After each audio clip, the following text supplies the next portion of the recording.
Barnaby Jones, a QM production, starring Buddy Ebsen, also starring Lee Merriweather, Mark Shera, with guest stars Lynette Metty, Chip Lucia, Robert Dobby, Tony Isley, Paul Mantee. Tonight's episode, False Witness.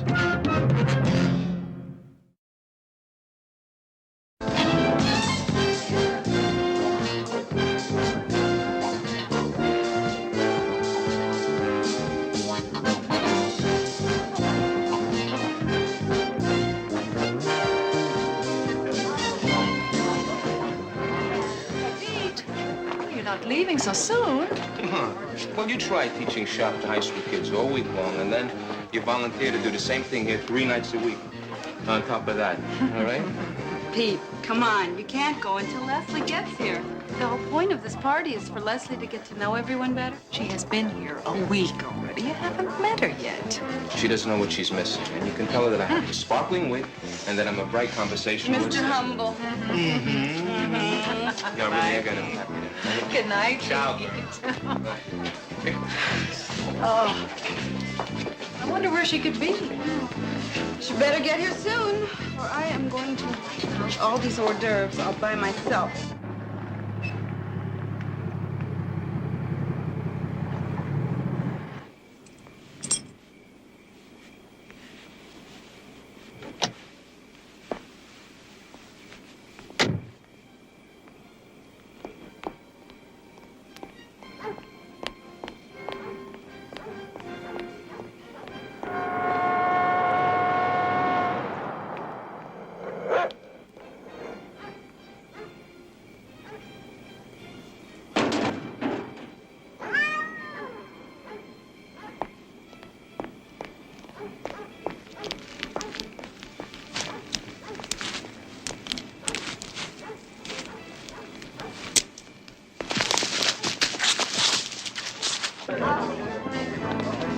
You see, Paula, it's only because you keep those feelings bottled up inside you that these problems occur. We'll talk more about this tomorrow. Poor Dr. Jessup. No rest for the weary. I seem to remember Freud taking some time out for parties. Beginning to sound like my wife, but where is Leslie anyway? It's 8:30. Yeah. I spoke to her on the phone and called her out, and she was just leaving the house. Well, I just called. The babysitter said she left right after talking to you. She could have stopped someplace, couldn't she? This time of night? He raped me. Lord. Leslie.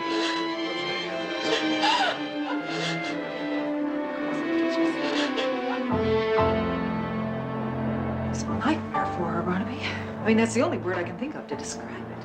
How's Leslie holding up? Well, I haven't talked to her. Nathan answered the phone when I called yesterday. Said she felt she needed more time to be alone. Yes, that's understandable. But given time, I'm sure she'll come around with the help of her family and friends like you. Well, here's the graphology report on the Rankin extortion case. I better get to that type. Oh, Betty, probably going to want to hear this. I ran into Lieutenant Biddle at police headquarters. He said they have a guy down there who they think might be Leslie's attacker. They have? Yeah, they stopped him for running a red light a couple of blocks from Webster House about the time of the rape. And he'd been drinking. They found out that the car he was driving wasn't his. They must have more if they're calling him a suspect. Yeah, he's got a record for beating up women. The only problem is Leslie doesn't want to go down and pick him out of a lineup. She doesn't? And if he can't charge him, then he has to release him. Well, I know Leslie has every right to be upset, but Betty, why don't you go over and have a talk with her?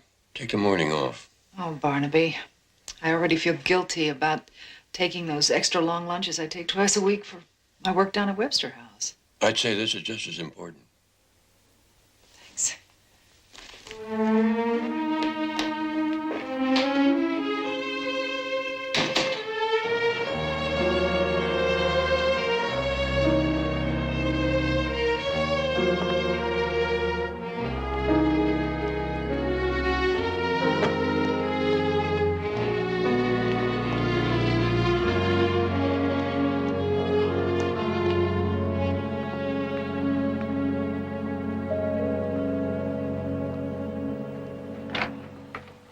Hello, Nathan. Betty, I was just about to call you, ask you to drop by.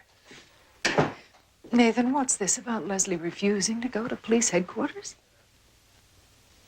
She just sits there. She barely even talks to me. And the baby, she hasn't touched the baby. That's a classic syndrome. She's obviously internalizing her feelings of humiliation, shame.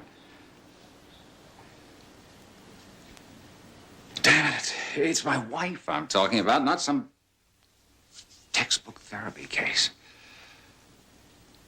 I've never felt so completely helpless in my life. But maybe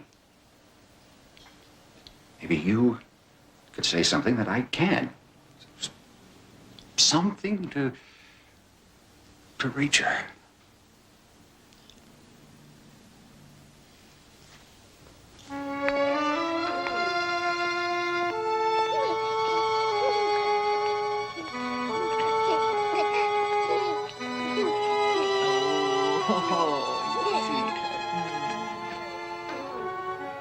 Hello, Leslie. How are you?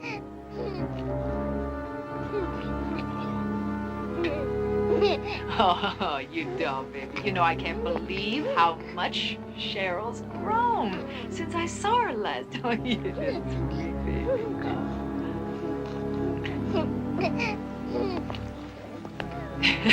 I just thought about the day you heard you were pregnant. You said, finally, finally.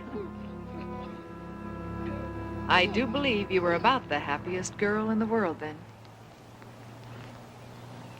I'd really give anything to see you happy like that again.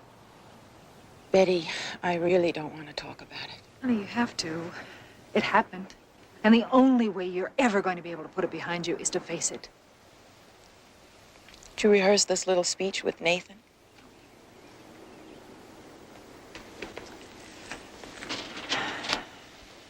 Look, he's hurting too. I don't know what to say to people.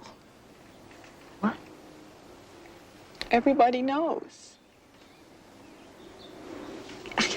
You're talking as though you sound like you feel you're to blame for what happened.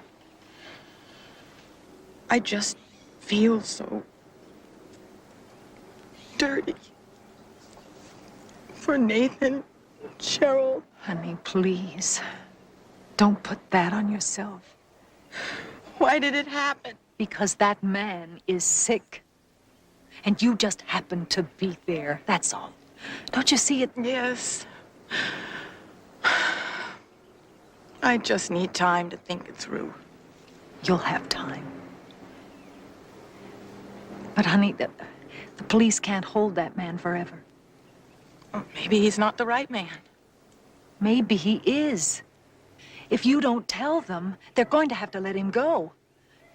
He'll be back on the streets. What happens if he hurts someone else? What about the next woman he rapes and maybe kills? Don't, I'm not responsible for that. Oh, I'm sorry you are. Leslie, you are responsible. And I don't mean just to yourself. To me, to every woman, to... You owe it to her. What kind of a world is Cheryl going to grow up in if we don't do something about it?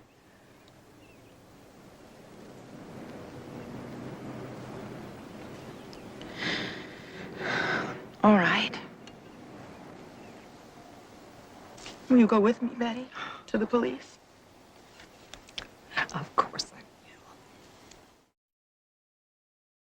will. Now, I want you to take your time, Mrs. Jessup. Look at each man very carefully. I don't think he's there, Lieutenant. You haven't really looked, Mrs. Jessup. John, this isn't easy for her. I appreciate that, Betty, but please, Mrs. Jessup, won't you take another look?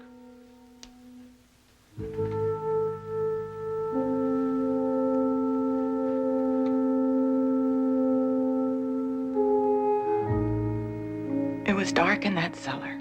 I could hardly see. Anything, Mrs. Jessup. A familiar gesture.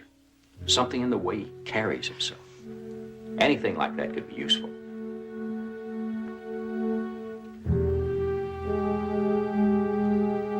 Mrs. Jessup.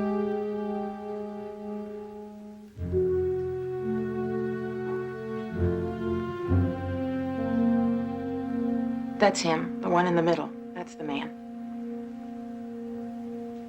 Are you sure? Yes.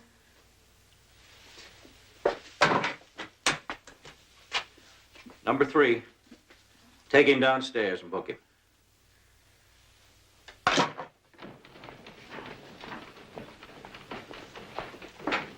Arraignment will be tomorrow morning.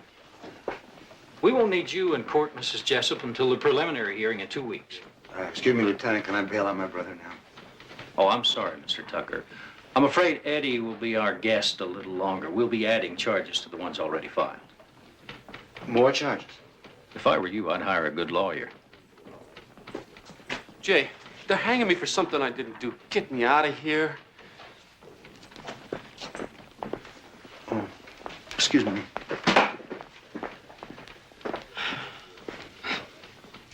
They say that the first step's the hardest. I think the worst is over, honey. I feel that way, too. We appreciate your help, Mrs. Jessup. I'll see you later, Betty.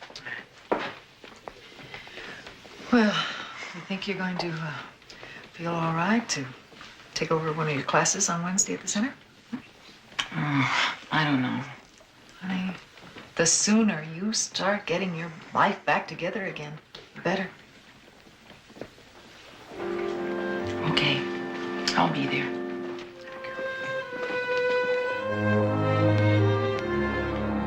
I said, what if you don't have the experience and the interviewer wants all your references? Oh, well, don't lie, for one thing. Be straight, sincere. It'll impress them to know that you really want the job. Remember that on a job interview, attitude is the key word. Well, how do you make yourself comfortable in this dude's office? I mean, are you allowed to smoke? What? To smoke. Oh, yes, Eric. Oh, wait a minute. Didn't you say last week that we should at least ask for permission before we smoked? Or, I mean, anything like that? Yes, I did. I'm sorry. Well, at the present time, Mr. Martyr, she types 40 words a minute, but as I understand, she is improving every day.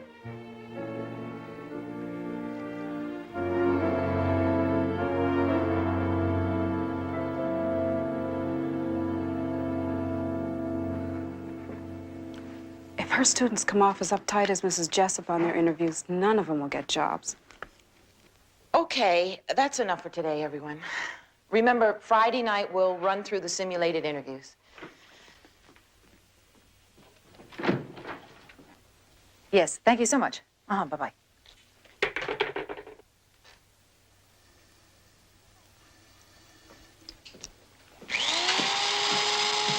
Are you all right? Oh, this idea of throwing myself back into my work wasn't all it's cracked up to be. Can't you wait to do that? Hey, I waited till after your class, didn't I? All right. Come on, relax. I know it's rough, but you're gonna come through. I know you are. I wish I inspired that much faith in myself. Oh, hey, listen, you came through for the police, didn't you? I mean, picking that man out of the lineup wasn't that difficult, was it? Huh? You certainly look like the right man.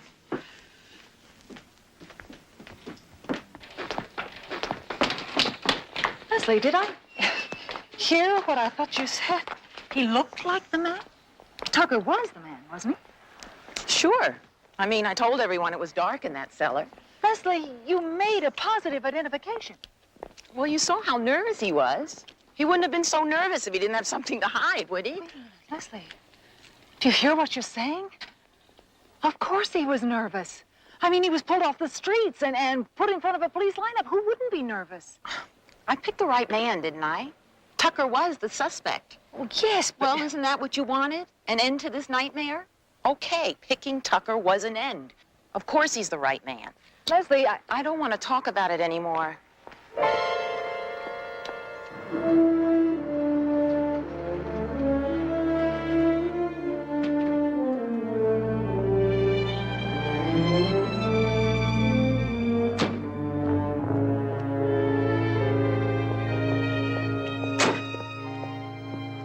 Something sporty for you, ma'am.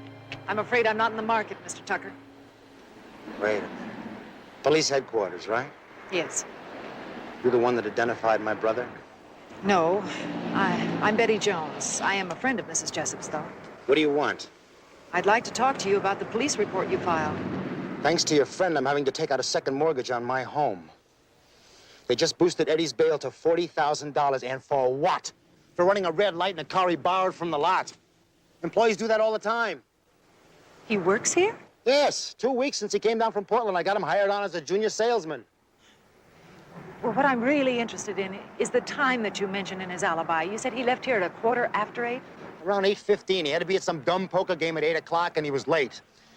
The gambling and the drinking, that kid's a heartache to me.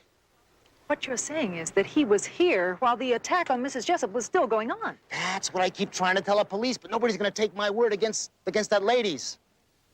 They think I'm lying because Eddie's my brother. Listen, he's made a lot of mistakes in his life. But Eddie is no rapist. That's an innocent man. You and your friend are railroading.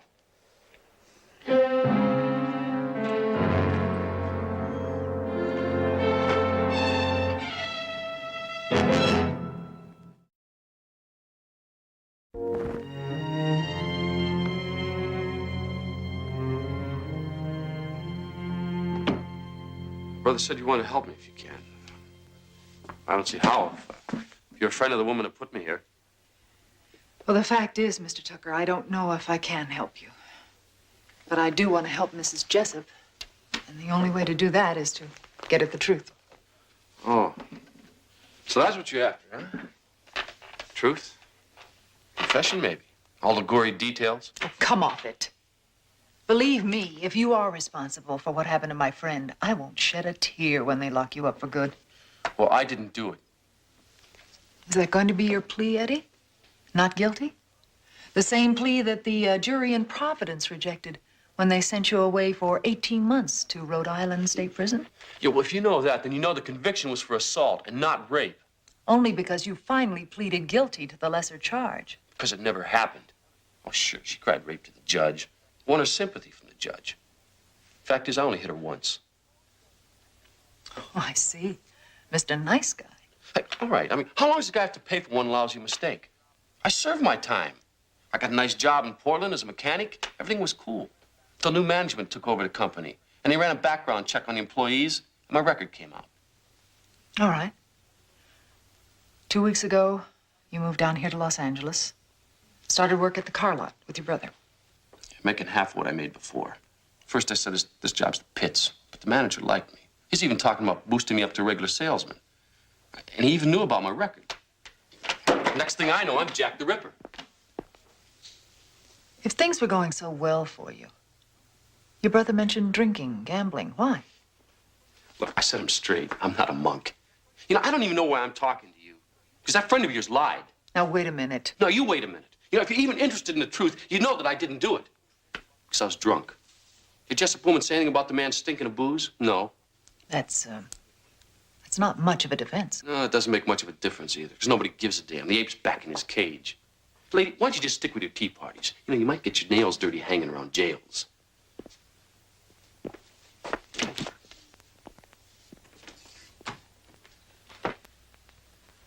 Oh, it's not what he said.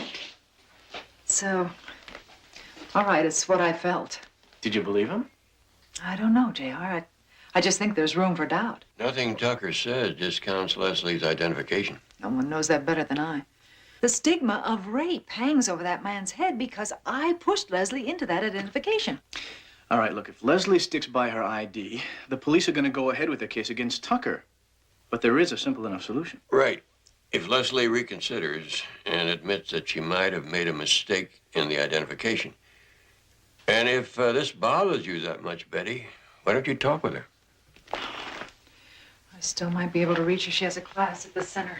I shouldn't have to say this, Betty, but you were perfectly right in encouraging her to make the identification. If she made a mistake, that's her responsibility. I could chant that over and over again to myself, Barnaby. It still won't wipe Eddie Tucker's face from my mind. Thanks for saying it anyway. See ya.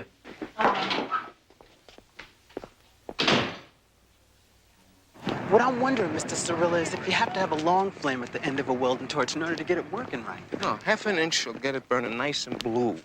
And that's all you need. All right, I'll see you later up in the shop. Okay. Yo, Betty. You know, I was just going to leave a note in your office. Oh, what can I do for you, Pete? Well, not for me. You know Joey Rothman? Yes. Well, there's a job opening for a lathe operator at Chalkstone Construction, and I think he's good enough for the job. Oh, well, I'll call the personnel manager. That's terrific. Oh, great. Have you seen Leslie? Well, seen her. You know, I haven't even met that lady. And from what's happened around here, I'm surprised that she's still around. Hi, Mrs. Jones. Elaine, I'd like to see you. Thanks, Pete. Thank you. Hi. I'm a little late for typing. I'll walk along with you.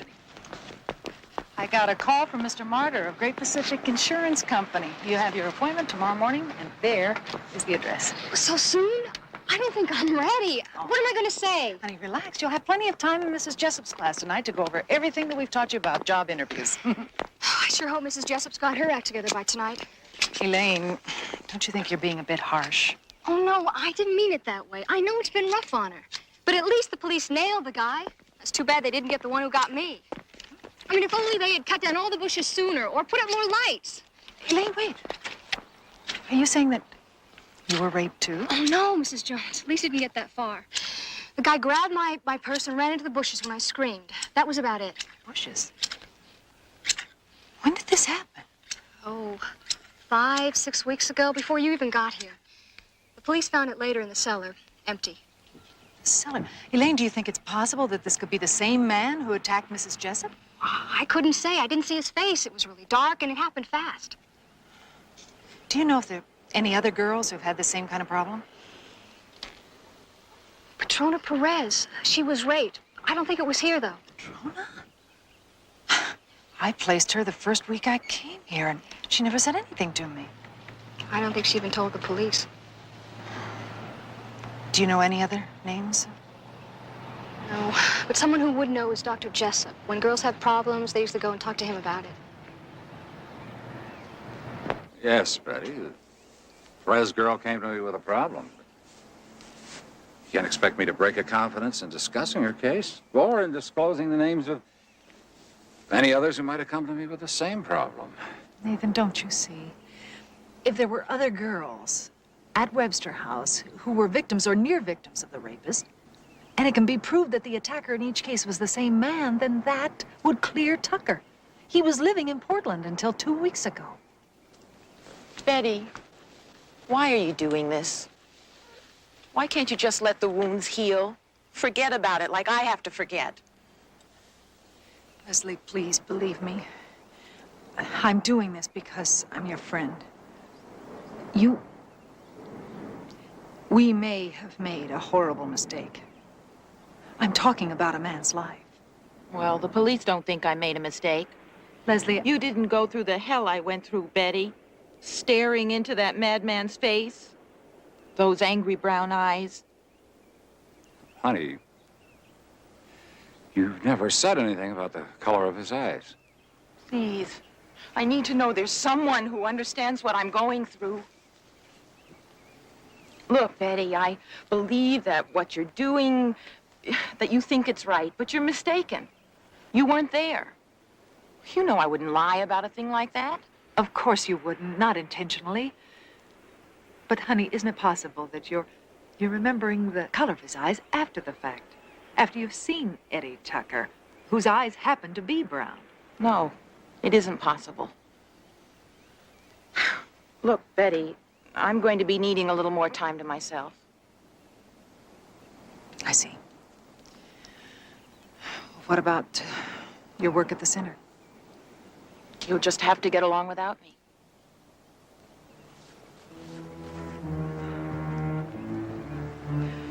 Nathan, please, before things get any worse than they already are, give me those names of the other girls.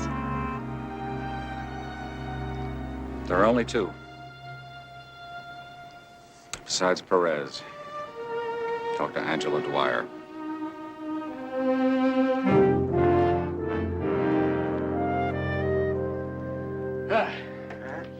I can't wait to shower and wash out the smell of this joint. Go to my place. Did Mr. Constantino say what time he wanted me on the lot tomorrow? I have to talk to you about that. The boss feels that under the circumstances, with the publicity and everything, that What? maybe it'd be better if you... Maybe took a vacation? Well, There goes the sales job. he didn't say that. Ted Jessup's fault. It's always some woman. Eddie, what are you gonna do? You don't want to know, Jay. Wait a minute. I had to put up the house to get you out of here, everything I own. Now, you gotta stay straight. I mean it. Just stay away from that woman. Sure, Jay. Sure. It's disconnected? There's no new number? All right, operator, thank you. I appreciate your help. Still can't reach Angela Dwyer, huh? Angela was a friend of Petrona's. Aren't you looking for her, too? Yes. I don't know how to reach her until she's at her job tomorrow. Well, you got your hands full for now. Mrs. Jessup's class is waiting.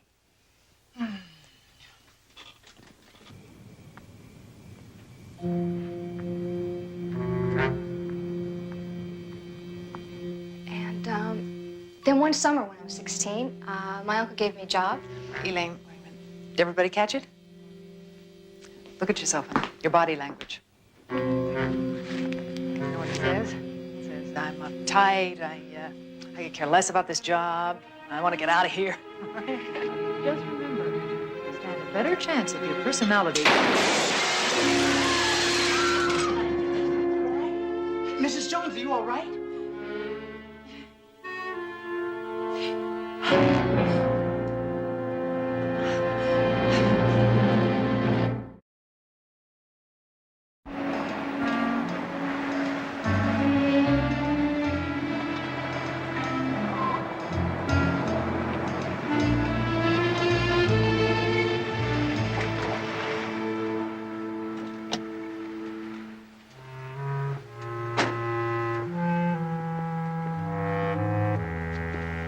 Wait a minute.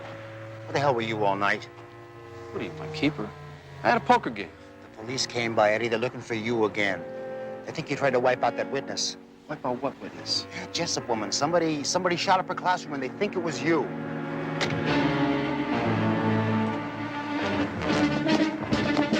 Eddie, don't run!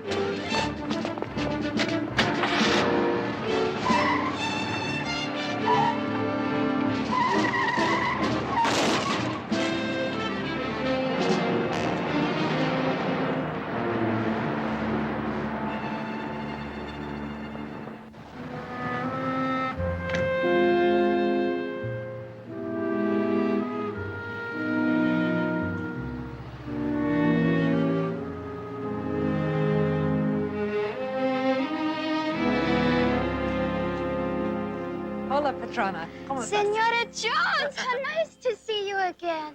What happened? Oh, it's just a little accident. Petrona, how are you enjoying your job? It's wonderful. I have you to thank. They would have revoked my green card if I didn't find a job after the dress shop closed down. Petrona, I came here for another reason. Yes?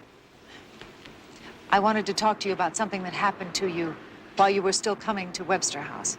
Something that you never told me. Something bad. A man raped you, didn't he? Yes. Did it happen at Webster House? No. It happened in the hallway of my apartment building. I was coming home one night. Coming home? From Webster House? Yes. Go on.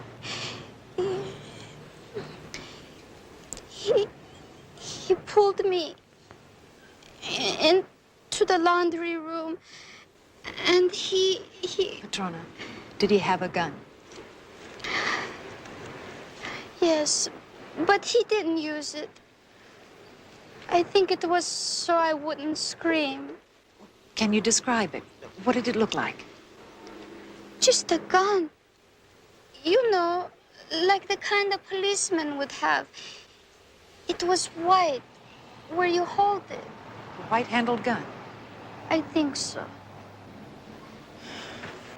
Truno, I want you to look at this very carefully. Is this a picture of the man who attacked you? It was dark. The light bulbs, they were all broken. He could have been the man. Maybe. Maybe. One other thing before I go. Would you have any idea where I might be able to reach Angela Dwyer? Angela? No, I don't think she ever found a job through Webster House. Wait. She once asked me to go with her to where she takes dancing lessons. A dance class? Where? In the valley somewhere. I couldn't go. But why don't you ask Mr. Cerilla? Pete Cirilla? Our shop instructor? He took her out a couple of times. There you go. All right. There you go. All right, it's your turn, Eric. Good luck.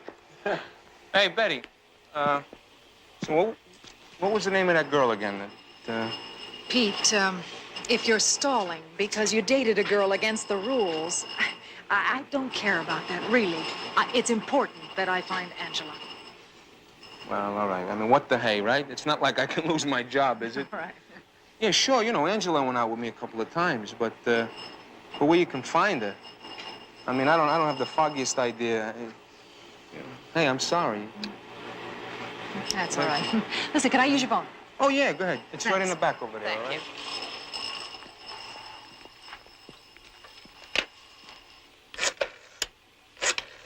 Betty, have you any idea how many dance studios there must be in the valley? And what is she into, anyway? Is she into ballet or tap or disco? Or roller disco? You know, the list goes on and on. I'm sorry, JR, but that's all I have. Wait a minute. Here's Barnaby. Betty. Betty? Eddie Tucker is still on the loose. He ran when the police approached him.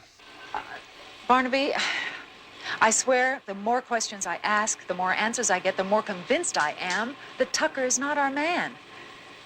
It has to be some other man that's been attacking all these girls around the center. Well, maybe we better turn our thinking inward. Can you get me a list of all the male volunteers and employees at Webster House? I want to run some quick background checks. Yeah. In the top drawer of my desk, there's a Webster House mailing list. Thanks. I'll check with you later. All right.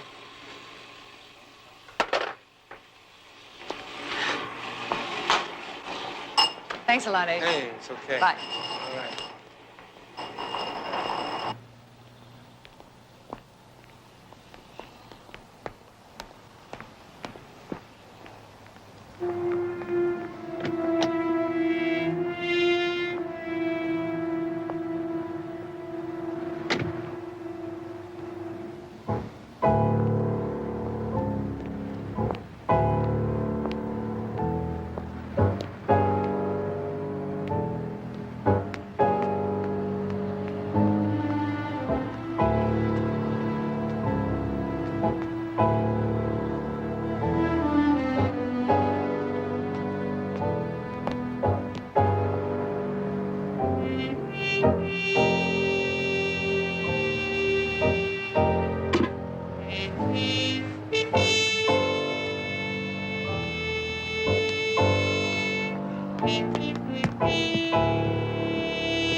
What are you doing here? You want to help me, right? Well, you can. Give me your friend's home address. Leslie? If she made a mistake, I mean, you believe that, don't you? I got to talk to her, face to face, and make her see that I'm not the guy.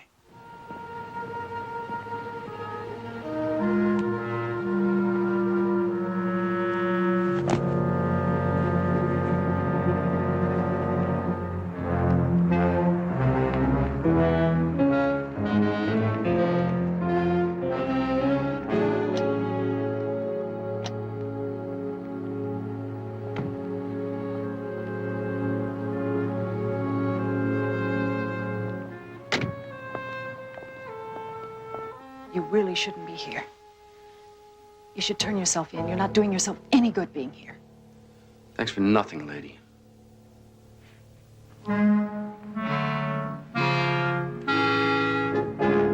Tucker! Come back. Cut him off.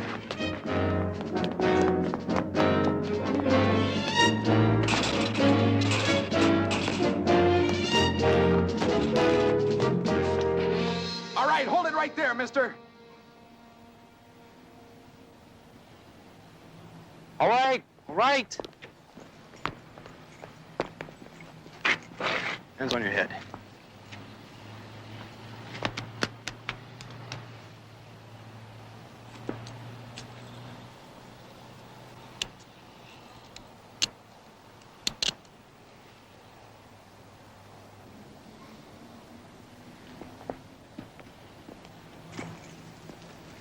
It's your car? Yeah, what of it?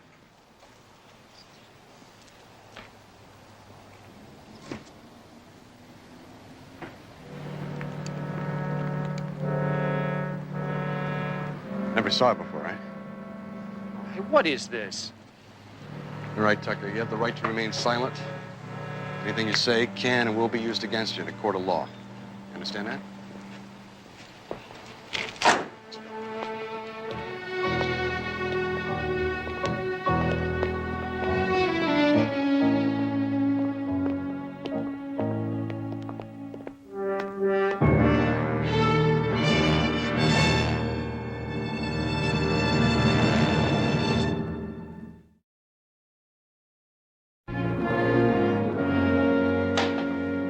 Tucker isn't helping us very much.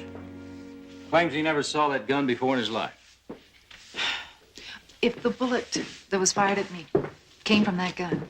Well, along with Leslie's testimony, that would just about cinch the case against him. So I've been right all along about that man, Lieutenant. Would certainly seem so, Mrs. Jessup. Betty?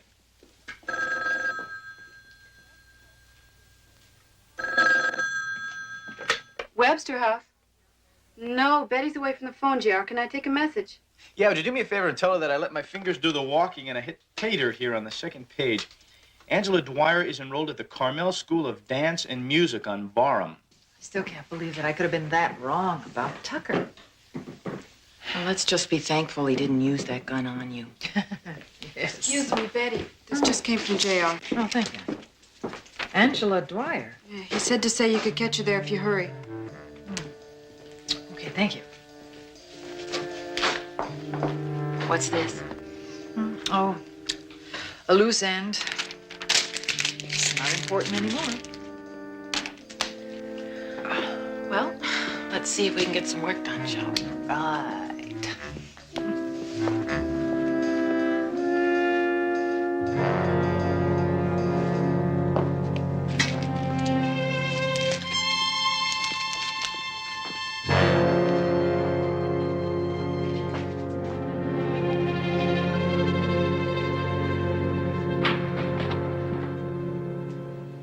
Hi, how'd your hot date with the police computer go?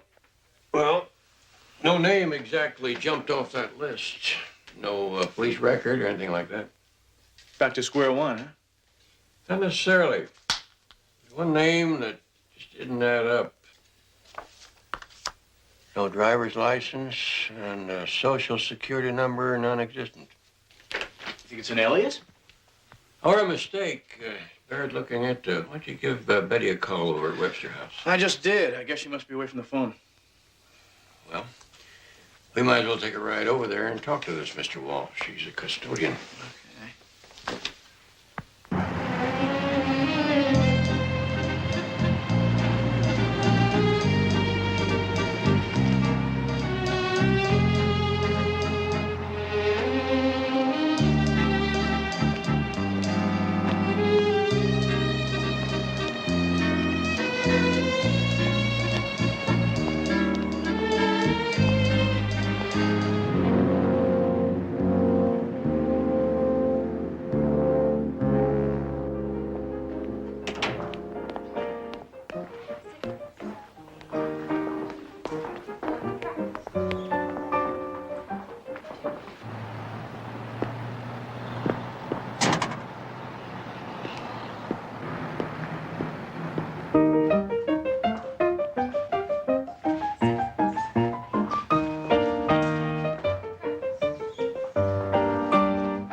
I'll see if Betty's around. You take a look for Walsh.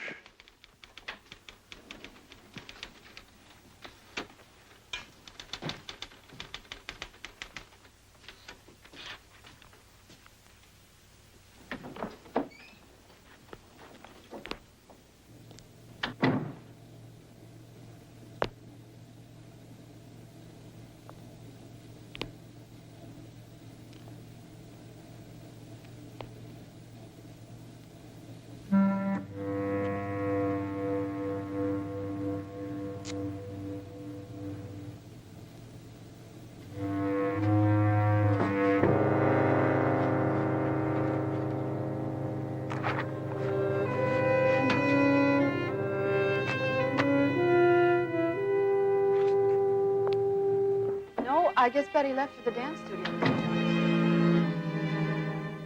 Barnaby, it's a 38. There's a box full of them.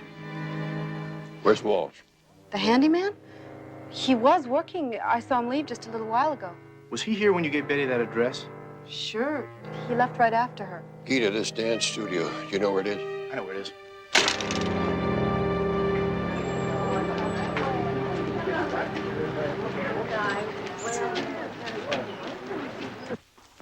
I'll lock up when I'm ready to leave, Mrs. Foster. Angela. Look, I told all this to the police once before. Some creep was hiding in the backseat of my car one night, and that's all I know. Angela, is this a picture of the man? No. The cops made up one of those drawings. Composite, you mean? Right. Only why should they be thinking to look around the Webster house? I mean, wouldn't I know him if I'd seen him around that place before? Not necessarily. A lot of people come and go all the time. If he works there or occasionally comes there, he could have seen you and followed you.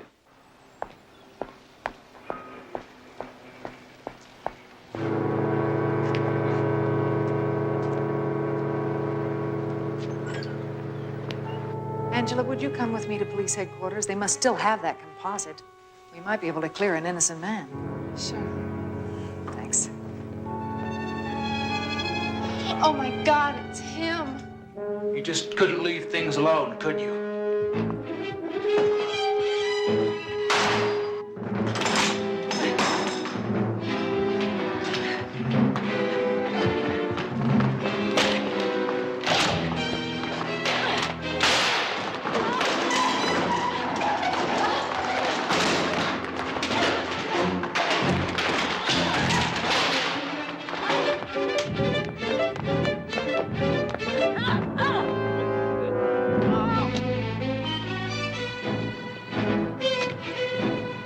Betty's here, all right.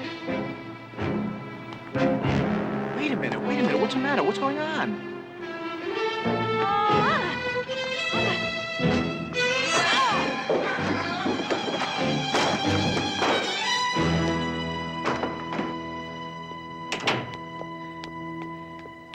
Betty? Betty? You all right? Yes.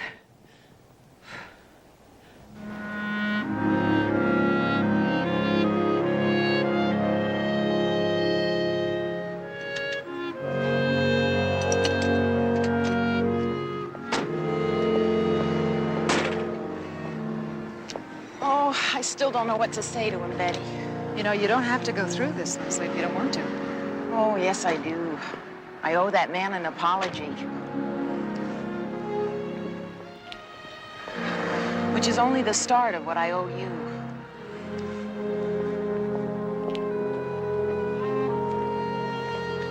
I'd say that Leslie's going to make it all right. I know she will. You know, it's terrific how we were right about Tucker all the time, isn't it, Betty? Don't you think? Huh?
Barnaby Jones, a QM production.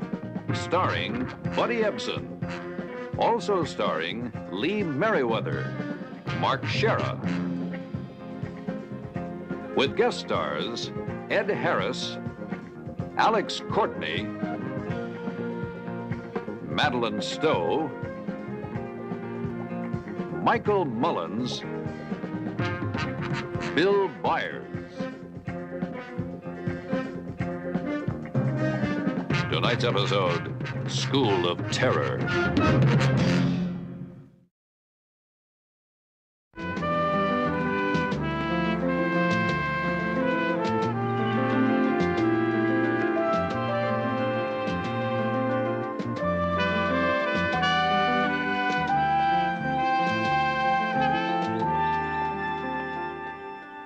Frank, I want you to meet a new girl. This is Barbara Whitaker. Her parents turned her over to us yesterday. Hey, wait a minute, Milt. I've already got a dozen kids in my group. Come on, Frank. Until the board comes up with more money for more counselors, there's nothing I can do about it. Please. Just take a seat over there, okay? Well, glad you could make it, Diane. Sorry, Frank. I was playing the piano and forgot the time. Okay, everybody, come on, climb aboard. Come on, come on, come on. Now, before I start this friendly little bull session with you sweet, innocent paragons of virtue, I want you all to meet Barbara Whitaker over here, our newest little junkie. I'm not a junkie. And I like to be called Bobby. Oh, you're not? Sam, what does Bobby look like to you? Looks like she shoots horse to me. It's a mainliner. That true, Bobby? Heroin? No, you're a little too delicate for smack. Heroin is for heavy dudes like Christopher and Monty over there. Let's take a look and see what's happening here. Ooh, a duster, huh? And you like to snort that coke, huh, Bobby? I'm going home. You can't go home, Bobby. None to go to because you're already there. This is your home. And why did your rich papa spend all that money to send you to your new home? Huh? Why? Because you're a junkie. Isn't that right? Isn't that right? Yes? Wrong. You're an ex-junkie, Bobby. You are what everybody else is, including myself, an ex-junkie. And Pete, you know what's going to happen to Pete, Diane, if he doesn't wise up? Pete goes straight to jail. This place is Pete's last chance, Diane. And you're the only one who can stop him from blowing it all away. Now, why isn't he here? Where is he?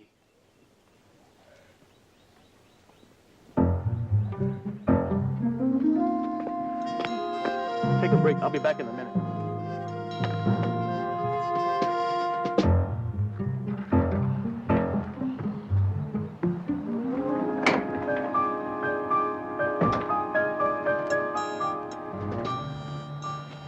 Hey, man, what's happening?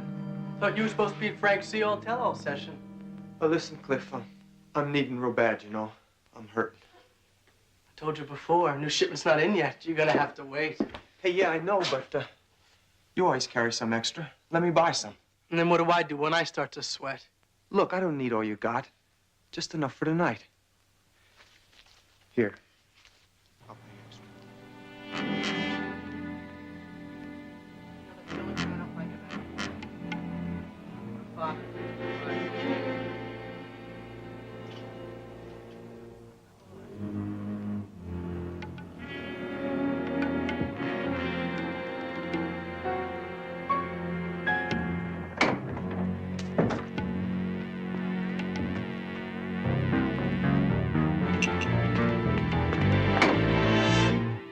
Hey, Frank, how you doing? I don't want no garbage out you, boy. Empty your pockets and put everything on that desk. What? You heard me the first time. Glenn. Hi, Frank. You come for your van. The boys tuned it up just fine. Just needs to be road tested. I didn't come here for that. I saw Mr. Connors here dealing junk to Pete Chastain. One of my shop students dealing? To Pete? No, man, that's a lie. Oh, he was dealing all right. And you know what I think? I think this turkey is the drug connection we've been looking for. Hey, I just told you before, I got nothing to do with it. I told you to put your stuff on the table. You heard the man, Cliff. Do it.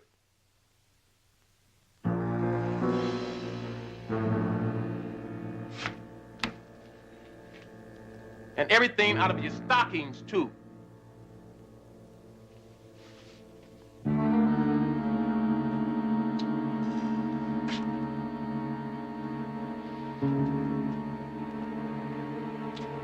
High-grade stuff. Now, look, Cliff, I know you too dumb to be dealing on your own. Who's in this with you?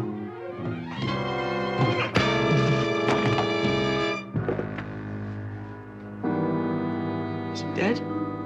No. Come on, let's get out of here. Yeah, and go where? All right, okay.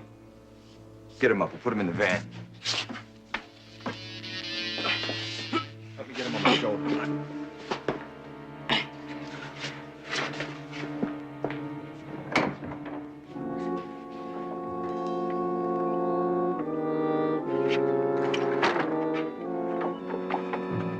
Get the door.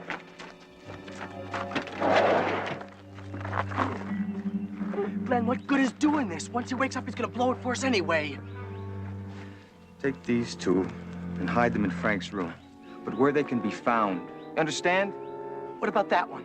Mr. Frank also a business investment, you might say. Well, go on.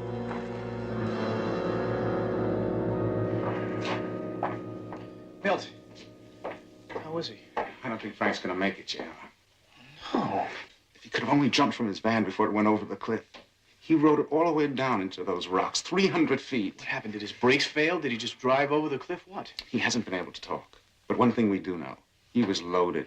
He had enough junk in him to start a drugstore. You're kidding me. Oh, I wish I were, but that's what the lab report came up with.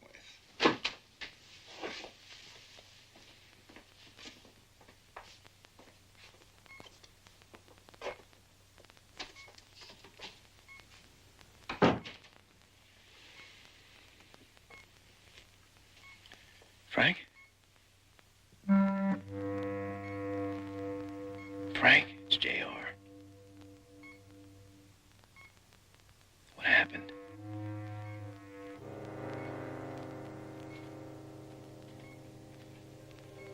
Frank, why did you do this? You were doing so well.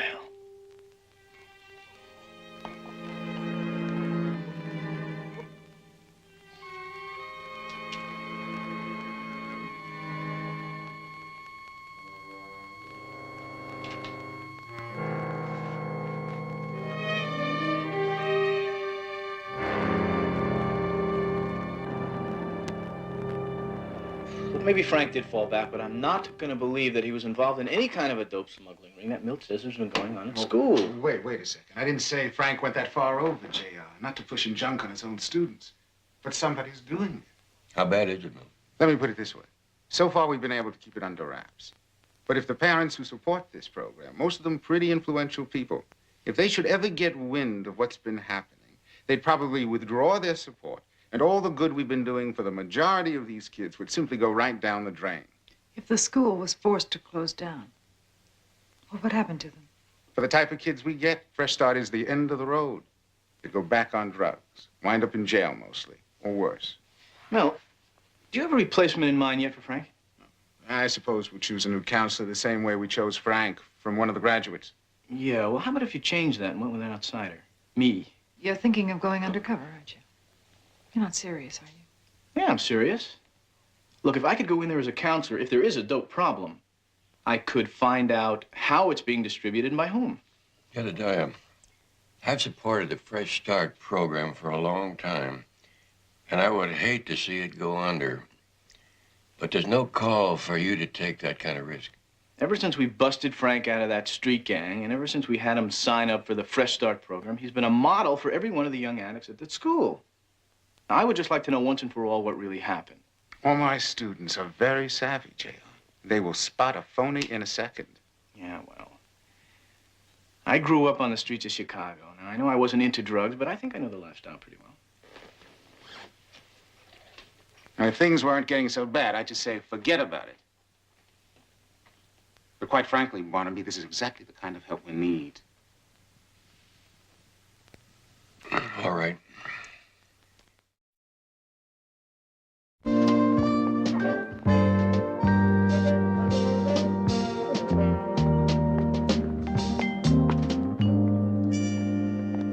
kind of a fool do you think I am? If anybody could see that you're stoned. Hey, I swear, Diane, I'm just a little high from some beer that one of the guys slipped in, that's all. Peter, I depend on you for me. I'd never go back on junk, and neither would you. We'd help each other. Hey, come on. Hey, what's wrong with a little beer? You don't care about what happens to yourself. You don't care about what happens to me either.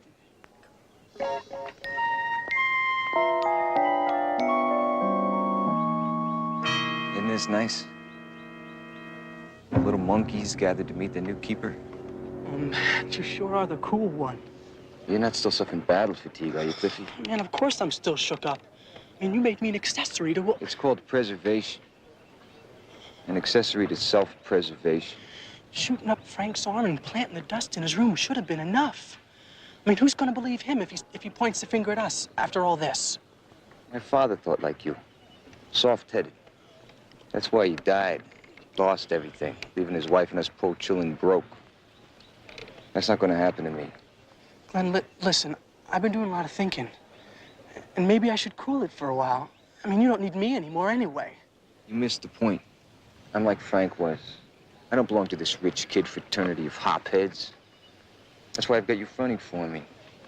They feel more comfortable making buys from one of their own kind. So all we have to do now is get one of the girls to push for me. I'd have this whole school in my pocket. Yeah, but I mean, Cliff, go on over to the garage. Davy's doing with the new shipment. And while you're there, get yourself straight. Okay? Okay.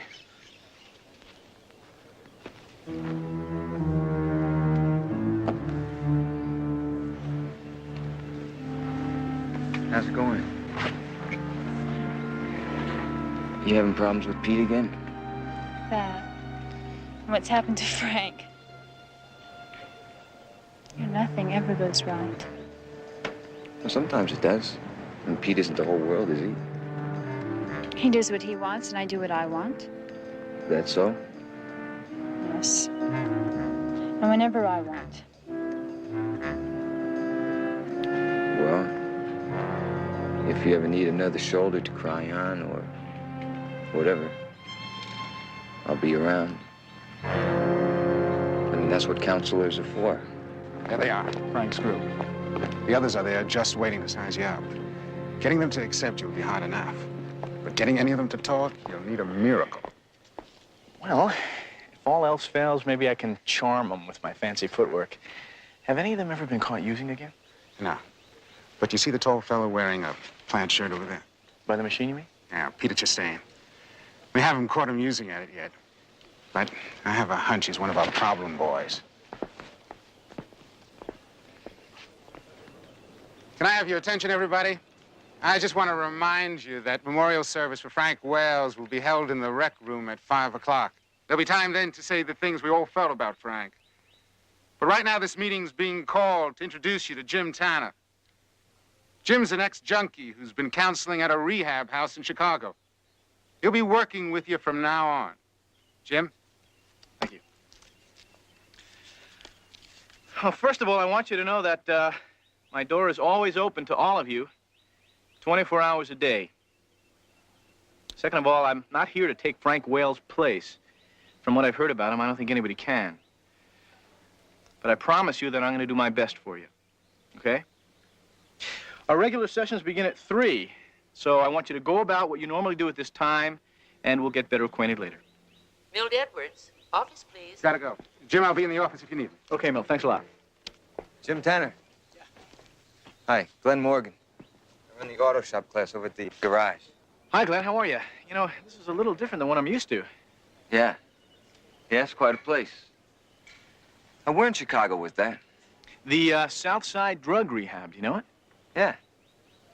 Look, Jim, if there's anything I could do for you, if I can help you out in any way, you just let me know, okay? You bet. Okay? Yeah, I can need all the help I can get. Thank you.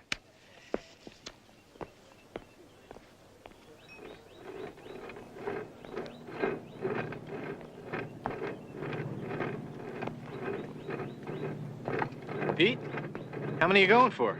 50.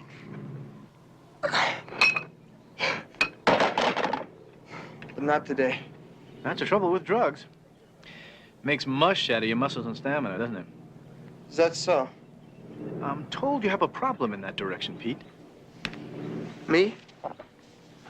I'm clean. I don't know what you're talking about. I'm talking about guys like Frank. Nice guys who wind up dead because somebody around here is pushing drugs. I'd like to nail those guys, wouldn't you?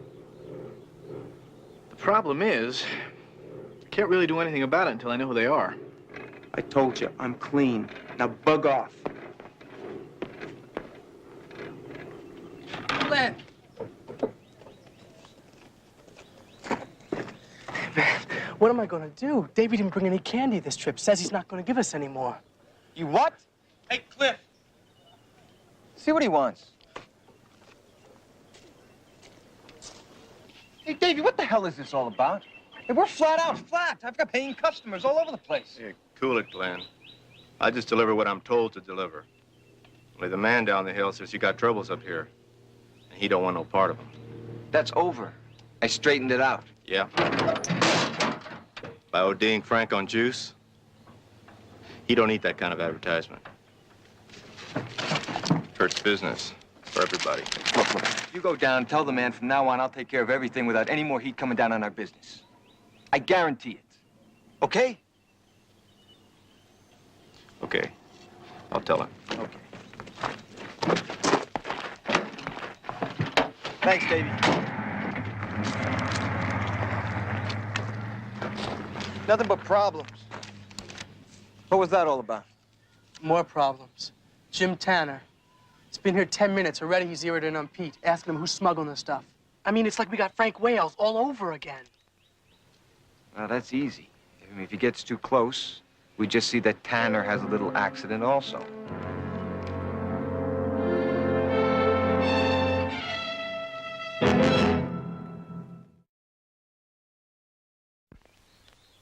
You know, in a little while, you're all going to go to a memorial service where you'll hear about Frank Wales.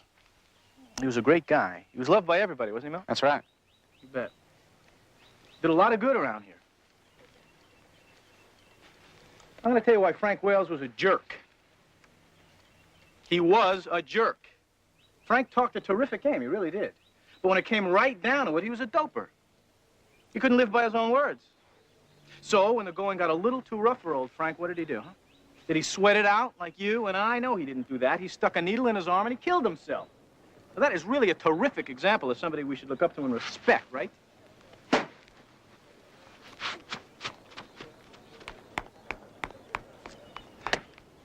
All right, that's all for today.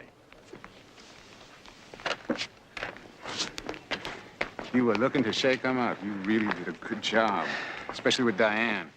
What is her story? She's only been with us a few weeks. That boy I pointed out, Peter Chastain. Yeah. She's been seeing a lot of him ever since she's been here. Did Frank work with her a lot? That's why she's taking it a little harder than the rest.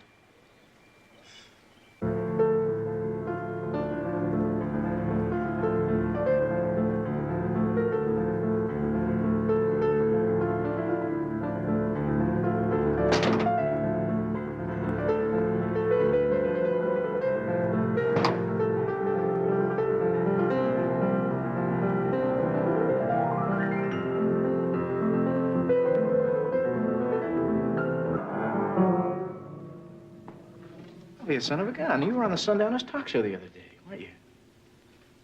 was Estelle Morgan, my mother. No, they interviewed famous daughters of famous mothers. My mother is one subject I came here to forget Now, about. wait, Diane, look. Now, I need your help and I need to talk to you. For what? More of your dirty lies about Frank? All right. I admitted I was a little rough on Frank, but I had to be. I did it on purpose. I wanted to find out who his real friends are. You found one. Diane, wait a minute. No, wait a minute. If you really like Frank as much as you say, you'll tell me why you think he went back to drugs and who was smuggling them into this place. I don't know anything about smuggling. But I know one thing. Frank didn't go back on drugs. I don't care what anybody says. Well, how do you know? How can you be so sure? I can't be that sure. But look, I saw Frank only a few minutes before the accident. All right. We were having a rap session. He told us to take a break, said he'd be back in a few minutes. And when he left, he was clean, straight as an arrow. Well, you know where he went after the rap session? To the garage to get his van, I suppose. That's what they found him in. To the garage. You sure?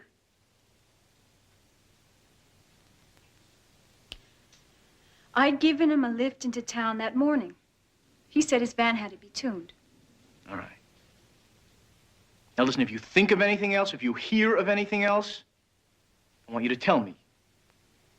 Okay, thank you. What's the word, Davy? We in business? That's what the man says. Looks like it's gonna snow today. Hey, you had us worried there for a while, Davy boy. The money. There's an extra 100 there for singing a song for us. Which one? It's in the one with the sharks. The man also said any more mistakes, and he don't know you ever lived in this world. Know what I mean? Right on, Davy. And thank the good man for us.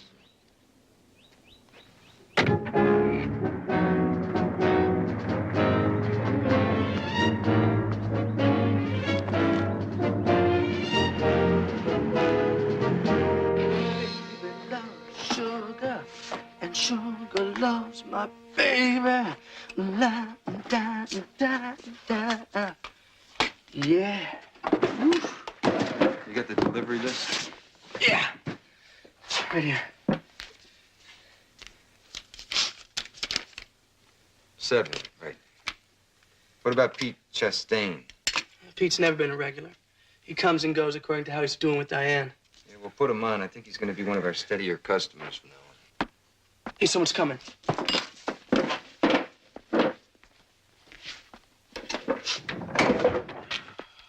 Hey, Tanner. How you doing? What can we do for you? Car trouble?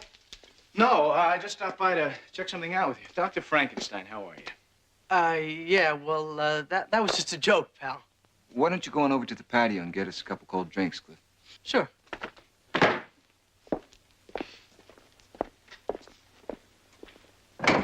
Heard some of the kids gave you a hard time today. Yeah, I'll live. Check out what, Tanner? Oh, yeah, Frank Whale's van. And I was looking over some of the statements that Milt took after Frank's death, and I was wondering why you didn't mention that Frank picked up his van here just before the accident. Who told you that? What difference does it make? He did, didn't he? You know, Glenn, if you're hiding something, you could... See, Frank was my friend. And I don't like bad-mouthing the guy when he's not around to defend himself. I can appreciate that, Glenn. I really can, but somebody's been smuggling drugs into this place. I think we should get to the bottom of it, don't you? You're right.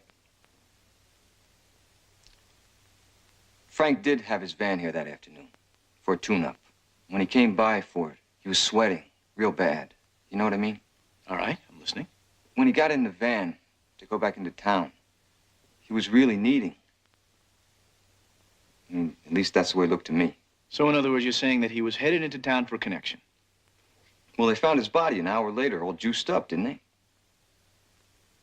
Why didn't you say anything about this before? What would it add? I mean, he was already gone. Yeah. You have any idea who his connection is? If I did, I'd kill him with my bare hands. Here you go, pal. No, thanks. Glenn, thanks a lot. I appreciate it. Oh, by the way, the name is Tanner, Mr. Tanner.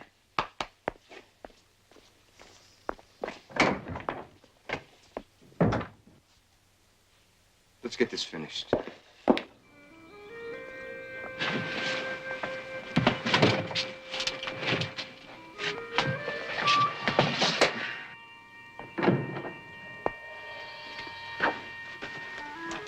What's going on here? Diane. Where are you hiding it? Hiding what? Diane, look at what you're doing to my place. Come on, where's the stuff? I know you're holding. Where is it? I need some. I told you I can't make it on my own anymore. I don't want to be left out. I want to be with you. Honey, no. No. Not that way. Hey, I'm sorry. I didn't mean to crash your lovers. What do you want? Just something later.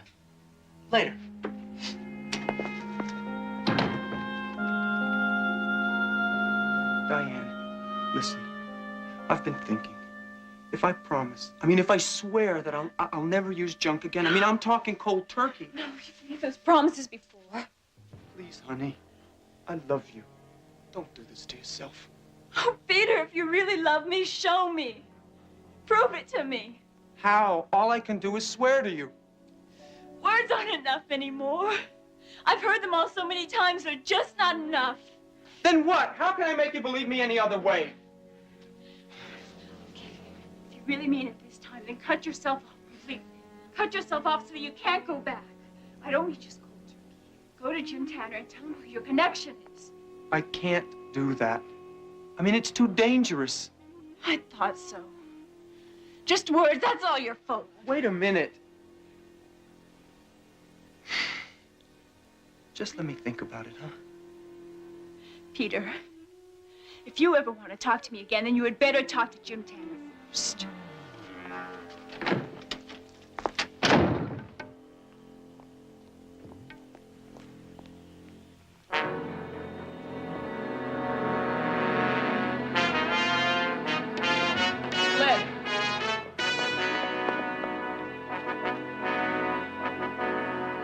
That's right, Barnaby. So far, I'm batting a flat-out 0. And you see, this fella at the garage, Glenn, has no idea who Frank went into town to see. No. The campus here is pretty well buttoned up. There are spot checks on kids coming in and going out. What about the companies that service the school, make regular deliveries? Yeah, I was thinking along those lines, too. There's trucks coming in, going out all day. Any one of them can be a conduit. Well, why don't you make me a list? I can check them out from this side. All right. I'll run over to Milt's office and I'll get a list. I'll get back to you, okay? Bye. Right. Talk to you later. Goodbye.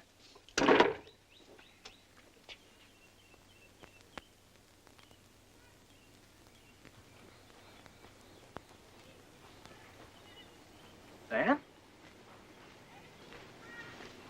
Is there something wrong? I was waiting for Peter. I thought he'd gone over to see you, but I guess I was wrong. To see me about what? I thought I managed to get him to do something right for once in his life.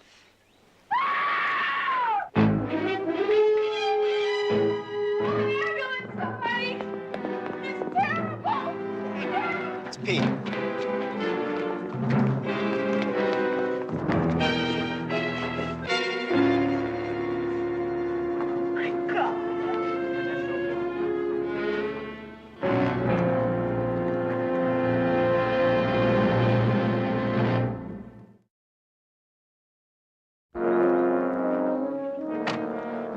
Okay, Miss Taylor, that about wraps it up for now. Well, the boys from homicide will be here tomorrow for some more questioning. What about the victim's parents? I've already contacted his father. He's flying in from Bermuda to make the funeral arrangements. Well, these high-class dopers you got here are the worst kind. Seems the only way to know how to solve their problem is with a rope. Wait till the autopsy before you assume that it's a suicide, have you? They tell me all the counselors here are ex-junkies. Does that include you, Tanner? That includes me, and you know it. I don't see things the way the sheriff and some others do. In fact, I don't like junkies at all, past or present. If I had my way, this dope as the light you got here wouldn't be here in the first place, lousing up the neighborhood.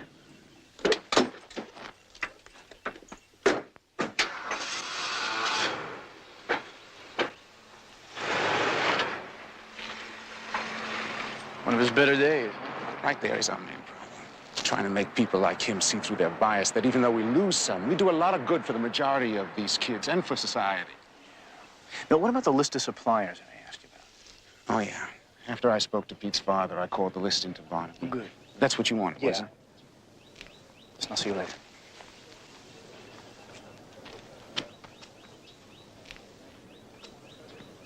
That Tanner sure is fast on his feet, and with his mouth, he's like a pro at it. Come on, let's get out of here. I think I want to get sick. We better find out more about him. First Frank, now Pete. Can't go on like this, Glenn. He's a master key to the administration offices. See what you can get on him. Go on. But you must know who his connection is. Dan, when you left Pete, did he actually say that he was coming to see me? He said that he'd think about it. But I was sure he would. Well, was there anyone else around? Did anyone actually hear him say it? Cliff was standing at the door, but he left before we got to talking about any of that. Cliff was? What did Cliff want? I don't know. Pete. He was all that I had left to hang on to.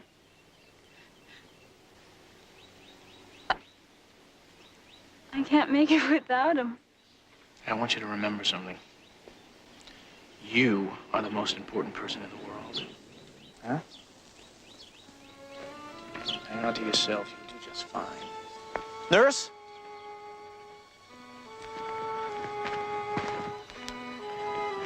Nurse, would you look after her? She's pretty well shaken up. Oh, of course. Thank you. Diane will talk later, okay? Come on, Diane. Let's go to the infirmary.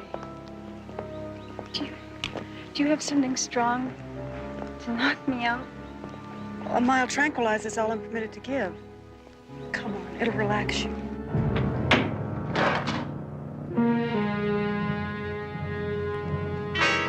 Hiya, pal. I mean, Mr. Tanner. You seen Glenn? I've been looking for him. You just left him by the dorm a couple of minutes ago. Yeah, you're right. Cliff, you stopped by to see Pete just before he died. Why'd you do that?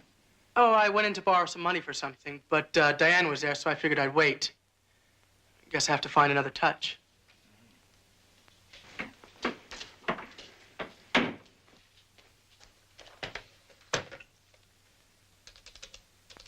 Yes, that's right, officer. Lieutenant Biddle said he gave you a list of the names for a quick background check. Oh, great. I'll hold. Thanks. I know, Jedediah. Milt filled me in on the Peter Chastain thing when he called. You think this has something to do with Frank's death? Absolutely, Barnaby. I don't buy a convenient suicide. Did you get anything off that list? Betty's working on it now. So far, all the companies are in the clear. Yes. Hold it, Jedediah. Thank you so much. I appreciate your help. JR, it's pretty remote, but this KDF Auto Parts Company on the list? Well, apparently the driver, David Collier, was arrested 2 years ago for smuggling marijuana across the border at Calexico. Marijuana?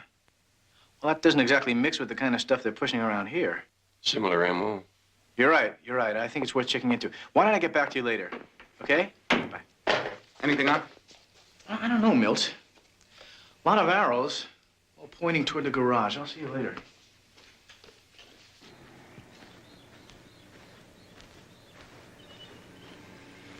Hi. What do you want? Remember? That shoulder to cry on? Oh, Glenn. I don't think I frightened Pete enough to make him kill himself. I didn't. No, of course you didn't. Is that what you and Jim Tanner were talking about? About Pete being frightened or something? Pete said it was dangerous. What was? His going to Jim Tanner and telling him whose connection was. It's my fault. Tanner have any idea who it is? Pete's connection? What does it matter anyhow? Pete's lucky he's gone. I wish I was. Hey. Hey, come on.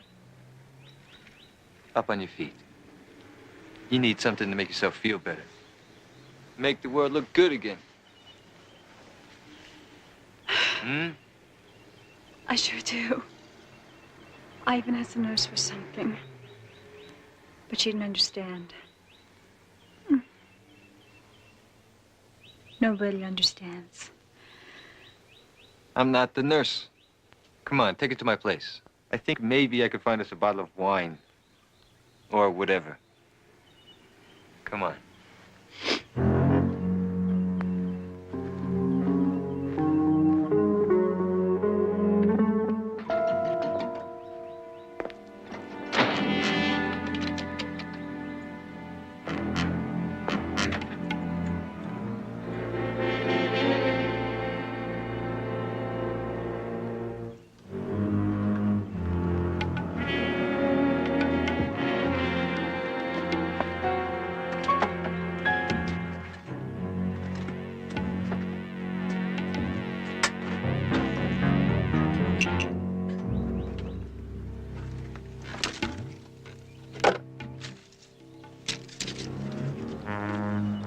Jedediah R. Jones. Jr.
Barnaby Jones Investigations, may I help you?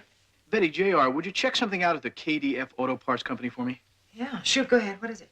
It's a code number, AX-332. See if you can find out what kind of an item it represents. Glenn! Betty, have you got the number I gave you before? Oh, the patio phone, yes. Right. Call me back there later. Thanks.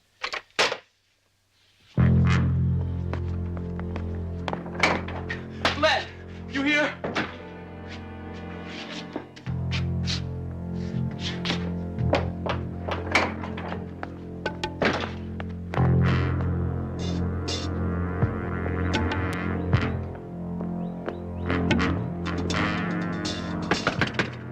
Glenn!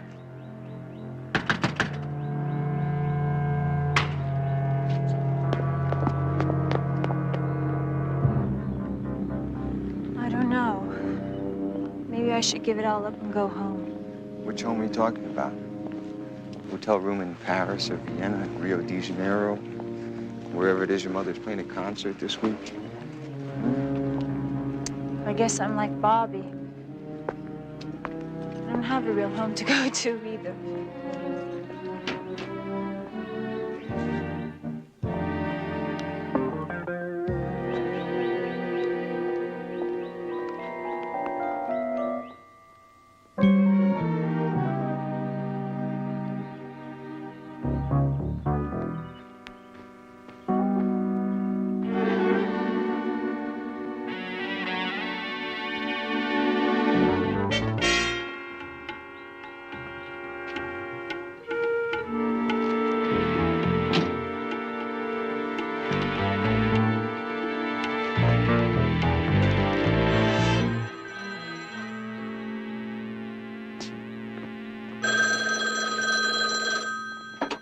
Hello? Jedediah, I've got some more on that truck driver, David Collier. He's living pretty high off the hog. Barnaby, it all fits the picture. Did you get anything on that code number? Mm-hmm. Yeah, KDF Auto Parts says it's for one of the shock absorbers that they distribute. Shock absorbers? What kind? Oh, it's a special type. Barnum High Lift 707. Did they say what makes them special? Having anticipated your mind for detail, I asked. Unlike other shocks, they are not permanently sealed so that they can be relubricated. You sound uptight. You onto something? Actually, I think somebody's on to me. My car's been searched. JR, you get out of there right now. Eddie's right. No use taking chances. Barnaby, I really think I can do some good for these kids up here if I can just nail those pushers. I'm close. I really am. I just need more time. Well, I want to be right behind you if anything happens. I'm coming up. I'll talk to you later. Goodbye.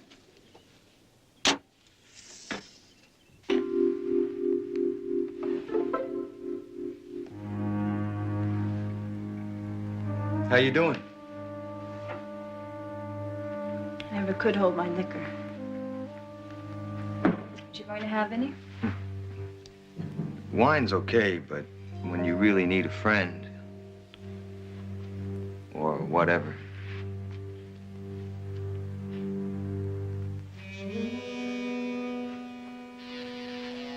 Or whatever.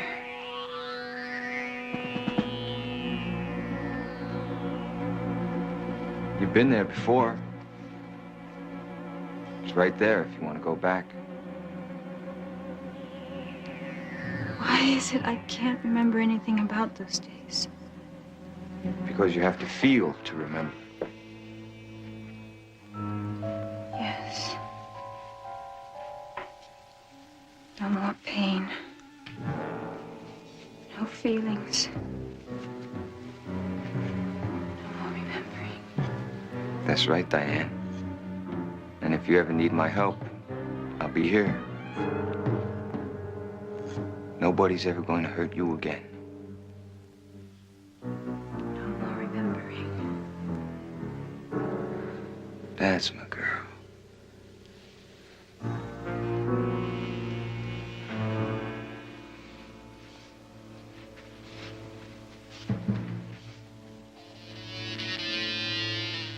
Soon, you'll be helping all the other girls here in school, just the way I've helped you.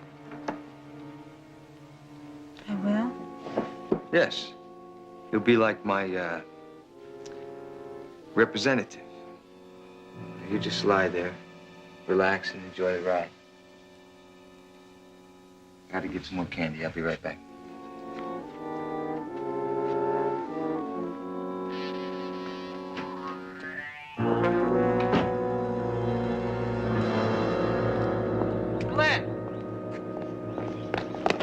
You been? I've been looking all over for you. Get something on Tanner? Yeah. Remember that guy Frank Wales used to always talk about, the private eye who first got him in the Fresh Start program? Yeah, Jones or something? Right, J.R. Jones. Check this out. Where'd you get this? Jim Tanner's car. That's where I got it. Glenn, the guy's a private eye.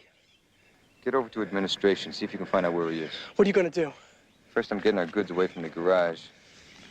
Then we'll take care of Mr. Jones.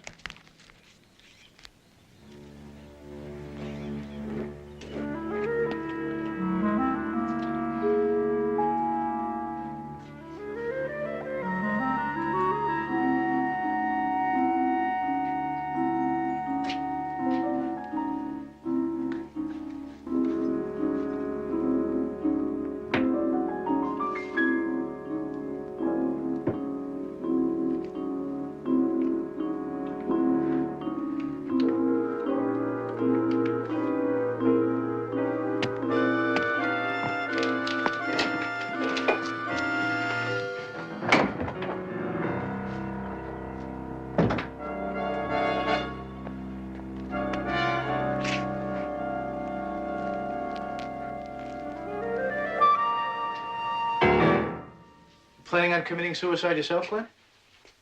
That's what you said, isn't it? That if you could find the guy who put away Frank, you'd kill him with your bare hands. That's what happened, isn't it? Frank found out about your little operation here, so you killed him, right? Drop that. Let's go for a ride. I'll show you exactly how I did it. Come on, move it.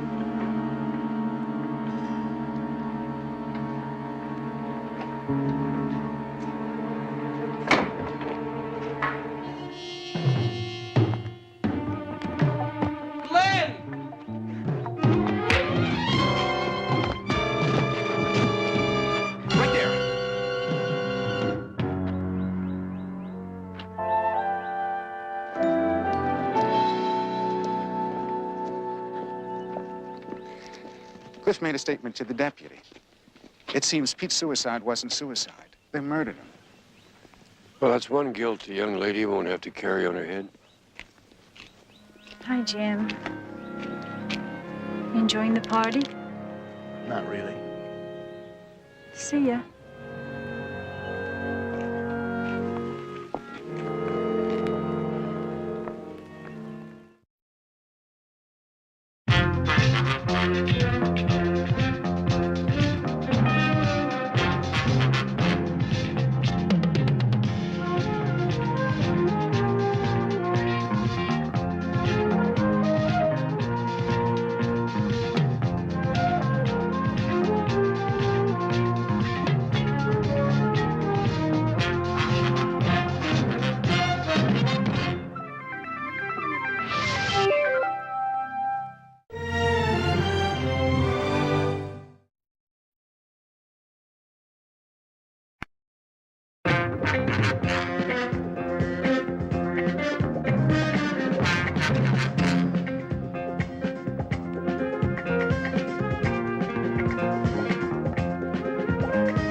Barnaby Jones, a QM production, starring Buddy Ebsen, also starring Lee Merriweather, Mark Sheriff, with guest stars Carlos Rivas, Skip Homeyer, Anna Navarro, Ernesto Macias, with special guest star A. Martinez. Tonight's episode, Cry for Vengeance.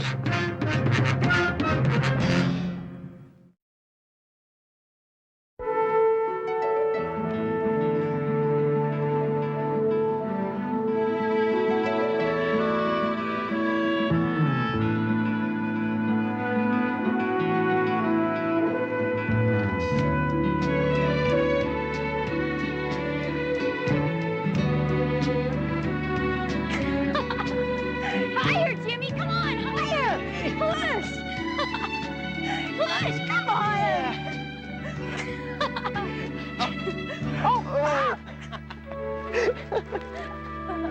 When are you gonna grow up? I am grown up. I'm 17. Next week. Big deal. Oh, come on, come on. Hurry up, come on, Jimmy. Right.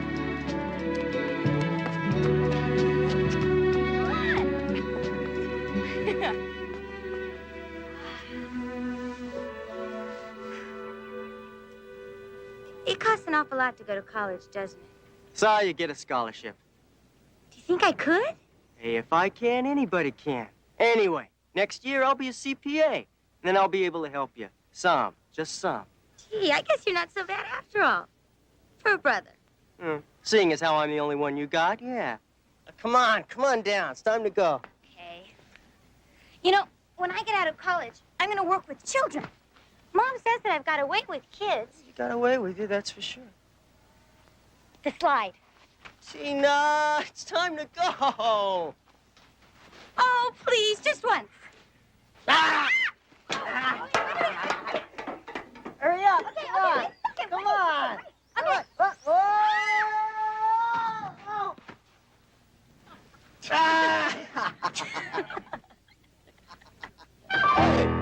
What do you want? I got a message for your old man. Why you? Hey, sit up when I talk to you, man! You tell him to lay off. Understand?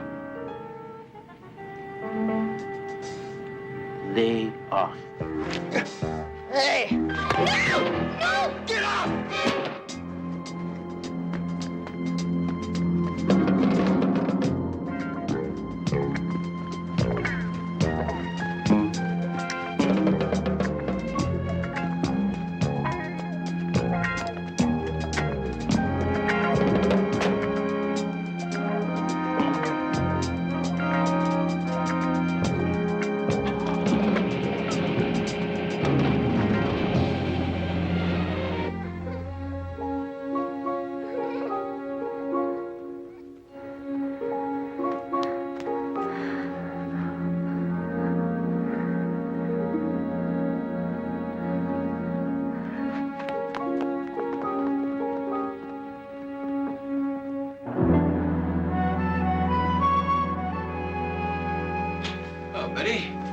phone calls?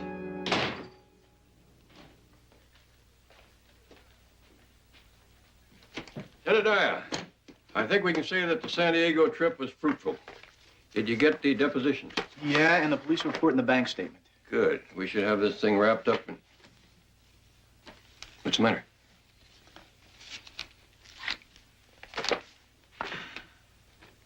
Good Lord. Jimmy. And Tina? Barnaby, we tried to reach you in San Diego. You'd already left. Are they both dead? No, just Jimmy. Barnaby, the funeral's this morning. Services start in less than an hour at Santa Luisa Mortuary. You can probably make it. Traffic isn't too bad.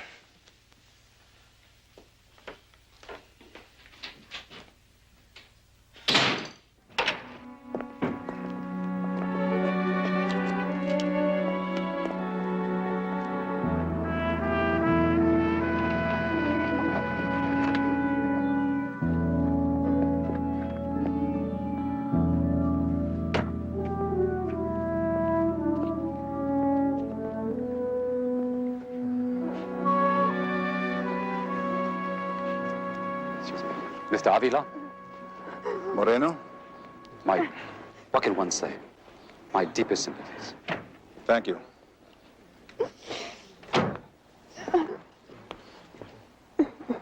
Barnaby, old friend. Thanks for coming. Terrible thing. Oh, Barnaby! My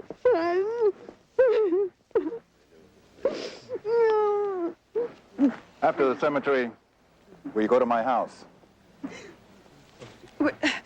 Will you have time to come by the house? Time for old friends, Maria.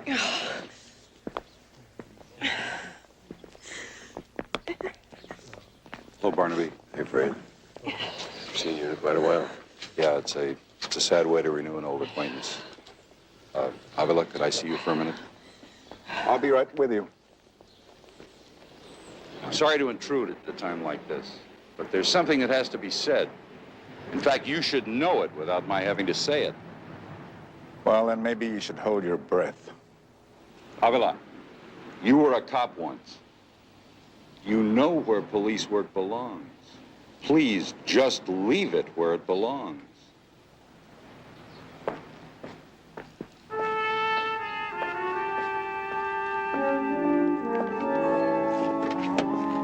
Nice funeral, huh, CJ? I think I'll skip the graveside stuff. I want to talk to you.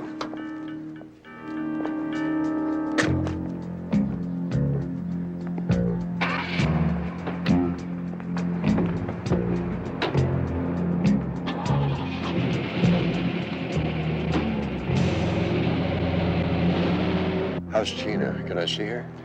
I'm afraid not, Barnaby. The doctor said she shouldn't see anybody for a while. She's going to be all right? She'll live.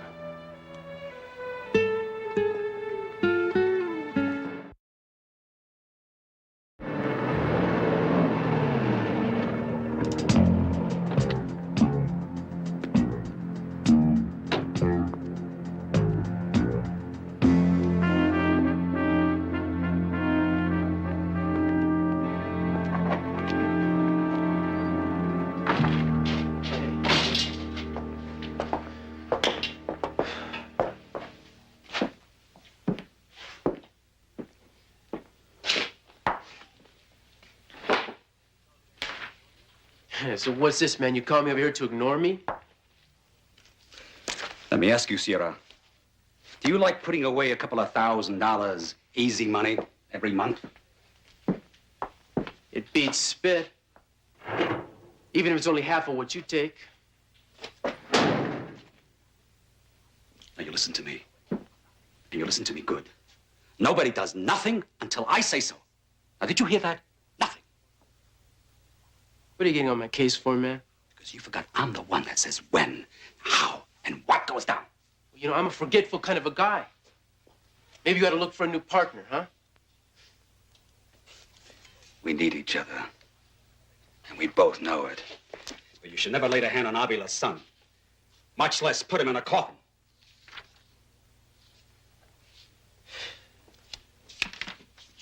Yeah, I don't know about that, man. It's hard to figure out. You know, I only meant to work him over. And showing up at the funeral. The sheriff was there. Now, suppose he put us together. Ain't nobody gonna put us together, least of all the sheriff. He don't know from nothing what goes down in the barrio. And Tomas Avila?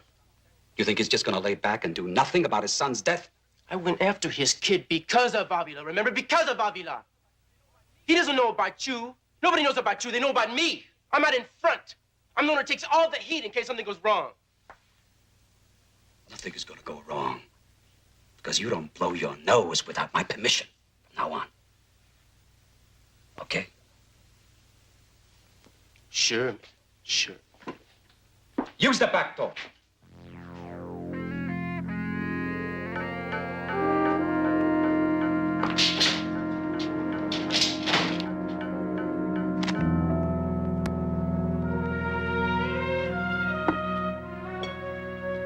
He was so gentle. Not rough and unfeeling like the others. He was so proud of his little sister. Damn it. I know who did it. Barnaby, you must talk to Tom. He respects you. He'll listen to you. I begged him not to do anything wrong, but he doesn't hear me. He's full of anger now. He'll calm down. After more killing? I don't want to lose my husband too, Barnaby. Talk to him. Reason with him. It was meant for me, not for Jimmy.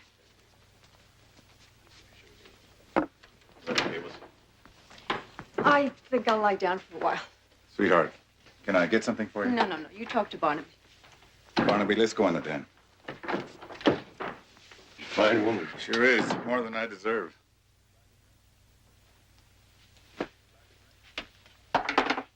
Would you like a drink? Well, no, thanks. You go ahead. No, I don't think so.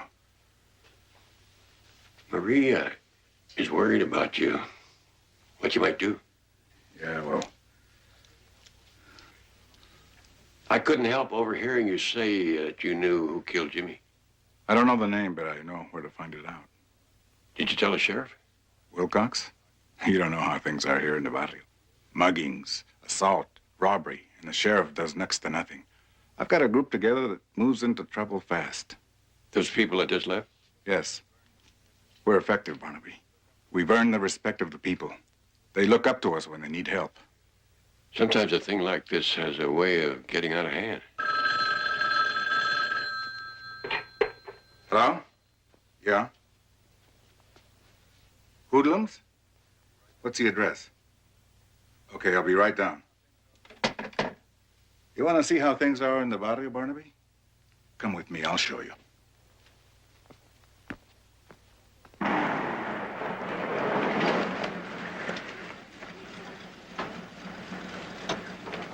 Pronto 1. Pronto 2. Yes? I'm here with Pronto 3 on the location. We'll handle it from here. Pronto 2. Roger.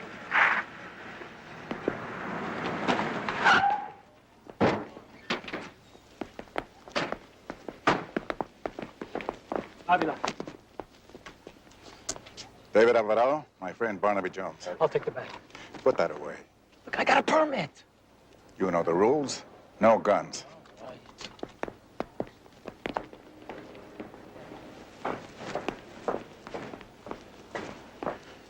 Like old times, huh, Barnaby? Last door on top.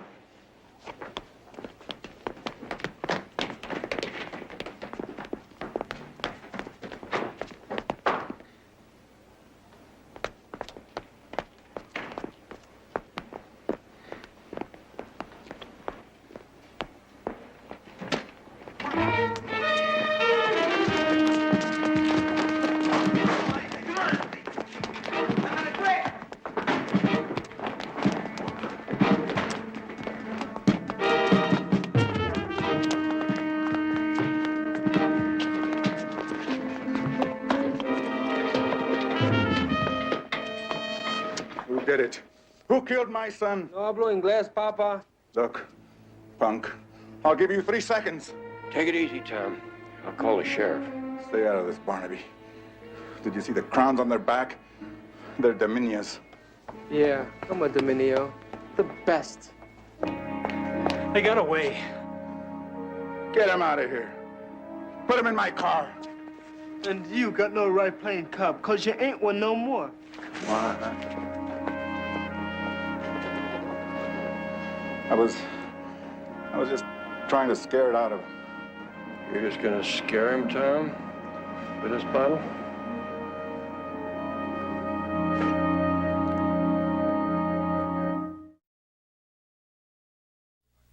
Is this gentleman the complainant? Right. Don't worry, everything will be all right. All you have to do is sign a paper. Just see Officer Gordon, please. Avila. The boy claims that you assaulted him. Boy? He's no boy. He's a culebra. A snake. All the same. There are no grounds for the charge of assault. I was there, Fred. Are you satisfied? Okay. If I were you, my guts would be tied in a knot. Just don't step over the line. Don't do anything that'll make me lock you up. Your concern is very touching. But tell me one thing. What are you doing to find the killer of my boy?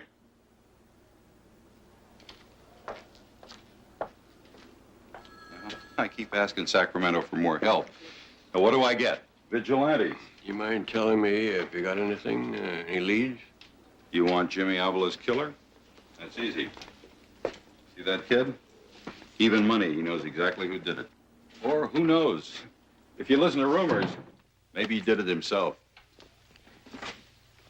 You believe that? You know, I quit thinking when they transferred me to the barrio. And since Avila put together his enforcement group, the people here in the barrio just plain don't look to me for help anymore. To tie in with those rumors? Now, Figueroa out there is a member of a street gang. Okay, they call themselves the Dominios. That means Supremes or something like that. Okay, the rumor is that they had a little protection thing going. They were extorting money from the shop owners. Now, the same rumor says that Avila snagged some of the Dominios and he roughed them up pretty bad. And Jimmy Avila's death may have been a reprisal. Yeah, but I can't arrest anybody based on rumors. You talked to Tina? She didn't see the killer's face. She said he had on a ski mask and that he had a gun. Now, Jimmy Avila was pistol whipped. That's all you got from her? Well, she was in pretty bad shape. Look, Barnaby, you're Tom Avila's friend. Tell him to stay out of this. Because if he doesn't, he's headed for real trouble.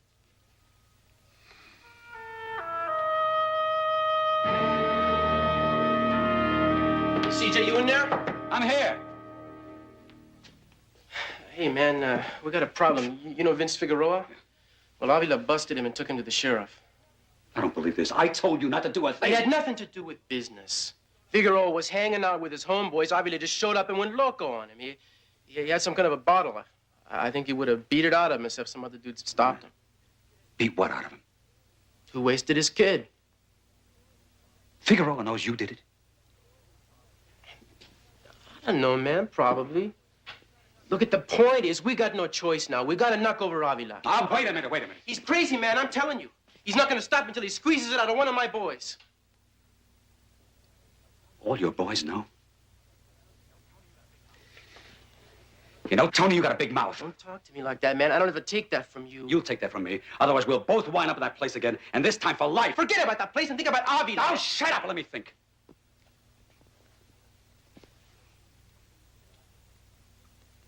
Okay. Avila goes. But not your way. First, we spring Figueroa out of jail.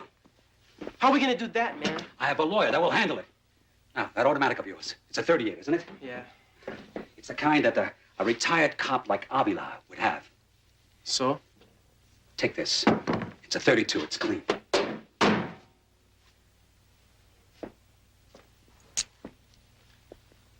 And this. What's the key for?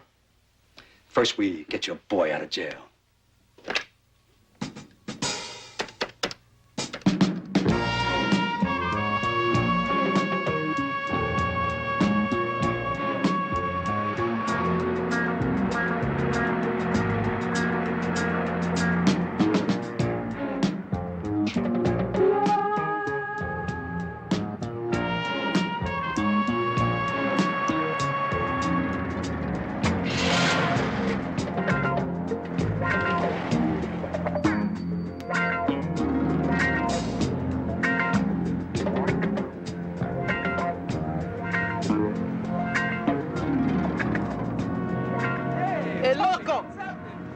Hey, ¿qué pasó, Tony? Guess you heard, huh? Yeah, I heard. Hey, you spring me, huh, Tony? My pleasure, mano. No way that dumb sheriff was gonna keep me in this stupid jail anyways. I'm still a juvie. Yeah, but you know, Vince, it might be time for you to grow up. I've been keeping my eye on you, man. Yeah? I like the way you handle yourself. You look like the kind of guy who's ready to do something big. Hell, there ain't nothing I can't do. I'm gonna give you a chance to prove that, man. I've been casing this one particular joint, you know? And I was thinking maybe you want to help me knock it over. Yeah, when? How about now? You mean right now? Hey, no pressure, man. You want to get out, get out. Tony, I'm with you. What I mean is, well, I'm naked. Hey, you won't need a gun.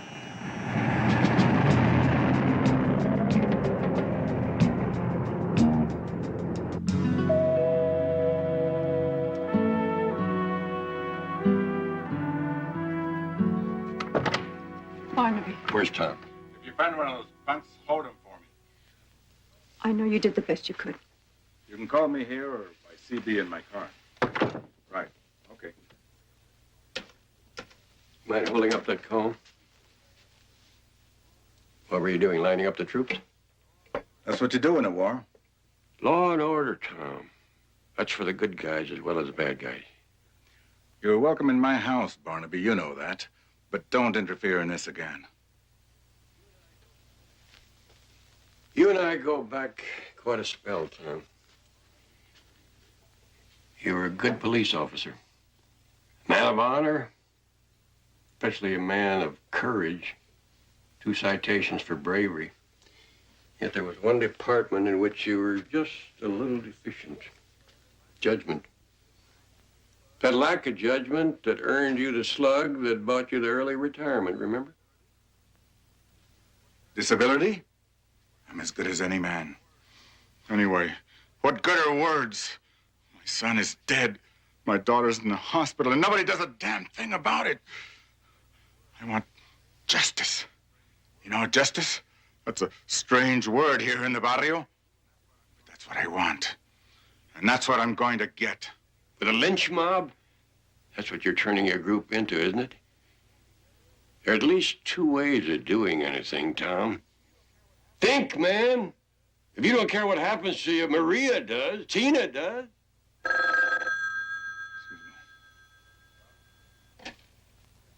Hello?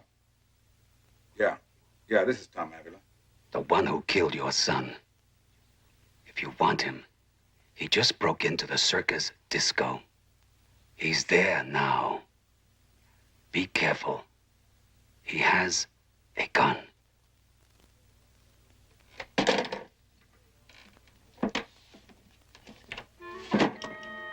You told Alvarado no guns. And I told you not to interfere.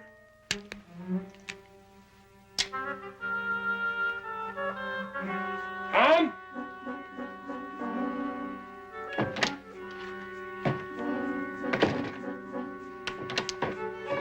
Tom? Wait a minute. Where are you going? Tom?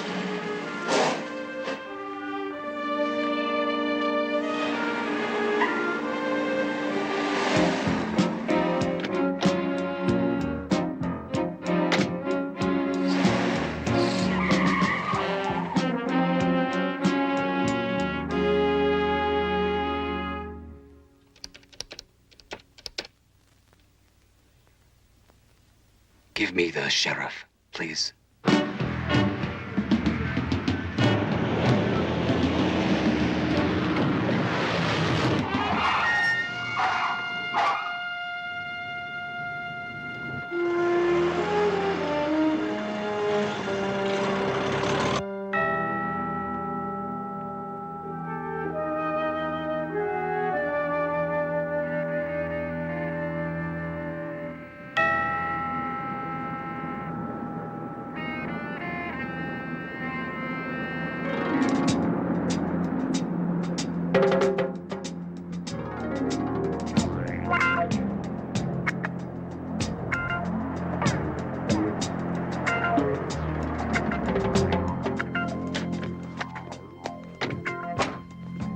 first big job, Tony. Yeah.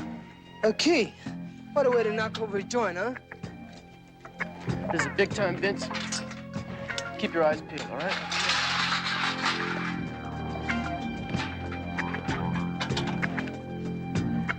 You're just about to graduate, my man.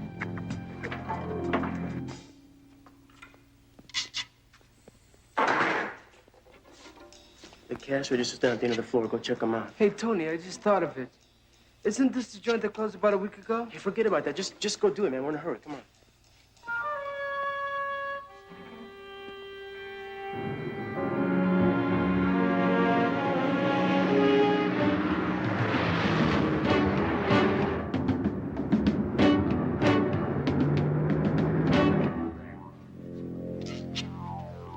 There's no money in here. It's completely empty. It must be in the other one, man. There's nothing but dust. Look in the other one. Someone's coming. Tony.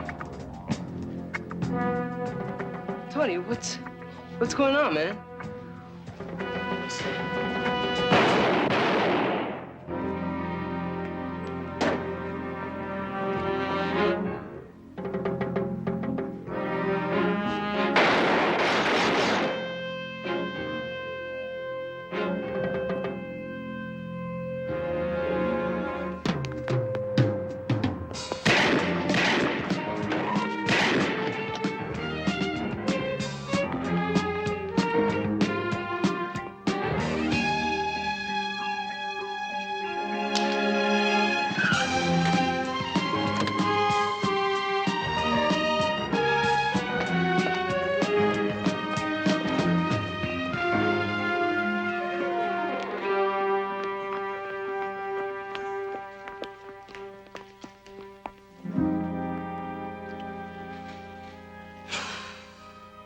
Had to happen, didn't it?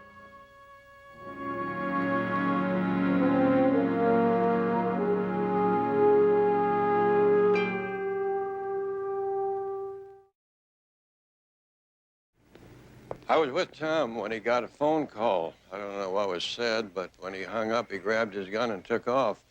I followed him. I tried to stop him. I got a phone call, too. I was told that I could find Jimmy Avila's killer here. This phone call, did he or she mention their names? No, but it was a man. Well, there's nothing unusual about a tipster wanting to remain anonymous. It seems a little strange that you and Tom would get the same tip. Oh, but we don't know that it came from the same caller. Any more than we know that this young man killed Jimmy Avila. No, that's right. We don't know that for sure. Not yet. He didn't have a gun when Tom brought him in. Incidentally, how'd he get out of jail so quick? He was bailed out. Well, he's a juvenile, wasn't he? Yeah, 17 going on 60. Well, that means you couldn't hold him for more than a few hours anyway. Look, I'm not responsible for the juvenile justice system. Doesn't it seem a little odd that anybody would bail him out if they didn't have to? I don't know what you're driving at, but I do know I got a clear case of murder and a suspect that both of us saw fire into this place. Well, if you saw what I saw, then you know that Tom aimed high. These two came from outside, undoubtedly from Tom's gun. Now, that young man would have had to have been standing on the bar in order to take one of those slugs. You dig around in here, and I'll bet you that every spent slug you find from Tom's gun, none will be found in the victim.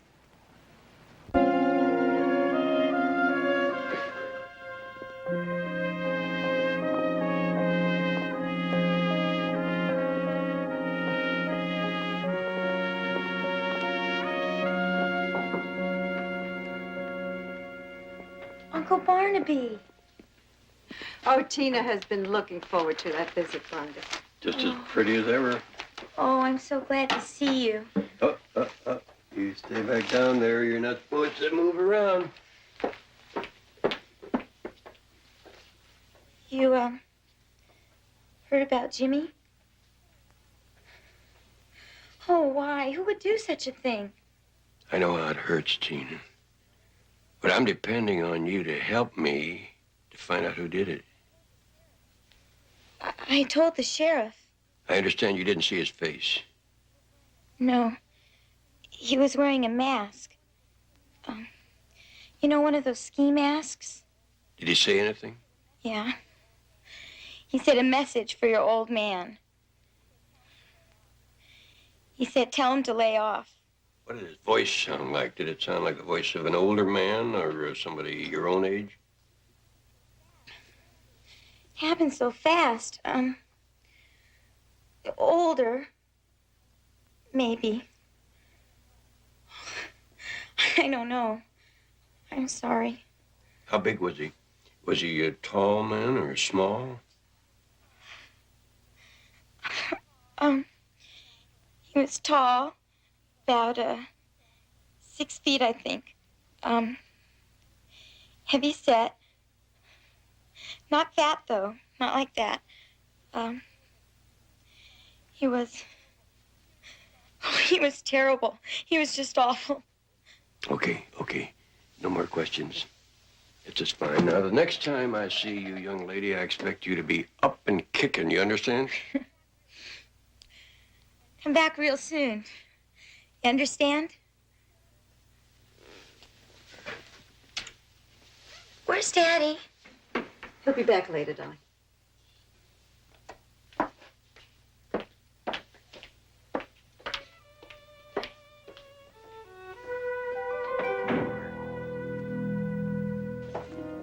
Where's Tom? Where is he? What has happened?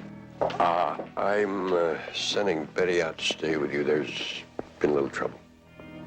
Why is Betty staying with me now? What's happened, Barnaby? Come on, I'll tell you. You cops is making movies, man. Actor. Can't think of nothing lower than making movies. Sinestra. You're late, vato. Hey, I had to sneak out. My old man grounded me. Next week, his old man gonna make him dress up in his little sister's dress. Let's take a hike. Me and Peter got some business. Hey, take your jelly beans, man. I'm on a diet. Have some warm beer. It's going down, is he? Well, man, vacation's over. Going back to work. Word is out. Avila killed Figueroa. Yeah, that's what I hear. That's good for us, you know. It gets it off our back. Maybe worrying about the heat. You know why he killed him? He's loco, man. Why else? Because he wants to find out who killed his little kid. I got a feeling he ain't gonna give up until he finds out. And gets who he wants. And how's he...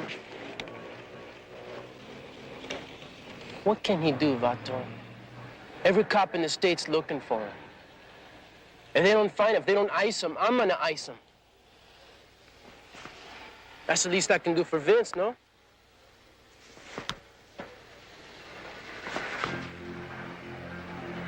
You hear what I'm saying?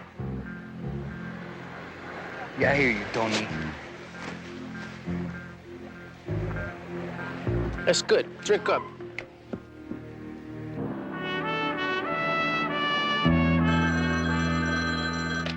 Barnaby Jones Investigations. Jedediah, I'd like you to check out a name for me. The owner of the Circus Disco here in Santa Luisa. Circus Disco. Got it. Did Betty get there all right? Yeah, about an hour ago. Get back to me on that as fast as you can.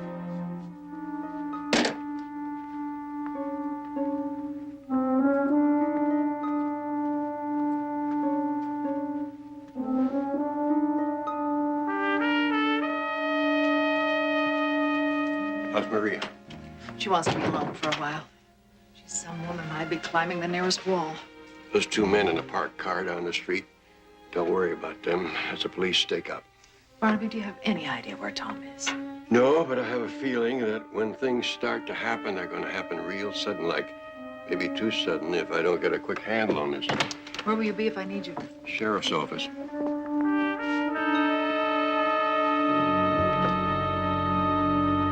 Buenas, señora. ¿Cómo está? ¿Está bien? ¿Y la familia? ¿Está bien? Buena familia. Mis saludes, por favor, ¿eh? Y Margarita también, no se olvide, ¿eh? Aquí tiene usted, señora. 12.50.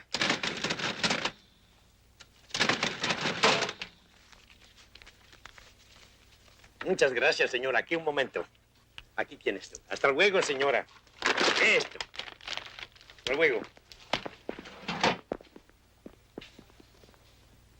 How's it going, General? Looks good. Nice and fresh, huh? 39 cents a pound. Good price.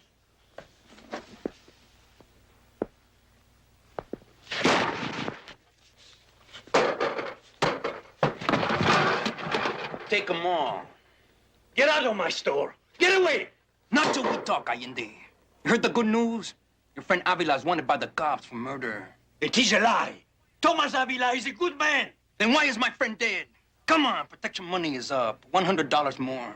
I'll give you nothing.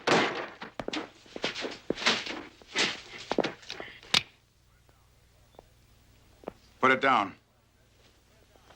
You heard what I said? Put it down. Come on. Allende. Yes. Is that your car parked out in back? Yes. I'm gonna have to borrow it. Tomas, what will you do? I don't know. It's in the hands of God. The key. No, Tomas. Please. All right, punk. Move. Come on, move. He will kill him. Tomas, you must not do this thing. Please, Tomasio. Come here. Is this all Figueroa's stuff, except for the gun? Mm-hmm. Ballistics is holding that for test. 32, wasn't it? That's right. Trace the ownership? Can't, it's unregistered. Mind telling me what you're looking for? Key? Well, you mean to the back door of the disco? You look for one, too? Yeah, well, I don't have to fall on my head. Once you pointed out that the back door had been tampered with, or hadn't been tampered with, I had the men make a thorough search. No key. Well, if that was so, you kind of wonder whether somebody else might not have been in there with Figueroa, somebody with a key who took it with him, shot him in order to frame Tom with a murder charge. That's out of left field, Barnaby. Really. So where's the key? Well, so it's still there someplace, and we'll find it the next time. Look, you said Avila got a phone call. He grabbed his gun, and he split. Now, he's an ex-cop. His gun's a .38, isn't it? I believe so. Okay, then believe this. The preliminary on the slug that killed Figueroa makes it a .38. Well, that just means that whoever was in there with him shot him with a .38. Well, when I have Avila in custody, we're gonna test his gun. You can weigh slugs and estimate the caliber, but there's no way you can positively match them to the gun that fired them. Now you sound like a defense attorney. I'm merely suggesting that whoever it is we're dealing with might be a lot smarter than either of us is willing to admit. Smart enough to leave an untraceable .32 in there with Figueroa. Okay, Barnaby. You can speculate all you want. But the fact remains, Avila ran. Wilcox. No, he's here. It's for you. Hello? Barnaby, there's a gentleman here. It's about Tom. I think you should come over and listen to what he has to say. Thanks, Betty. I'll be right over. Thank you very much, Fred.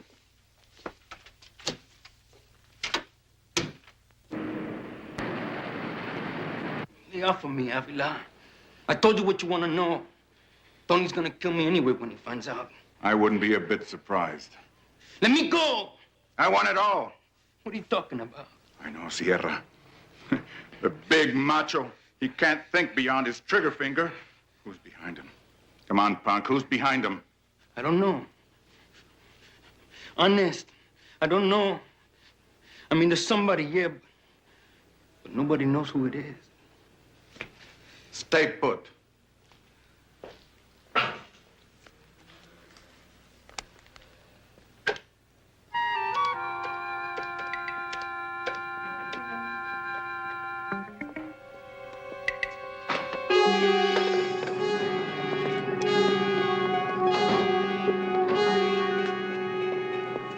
He's running down the alley toward 16th Street. Tom? Tom, let me help. No, this one is mine.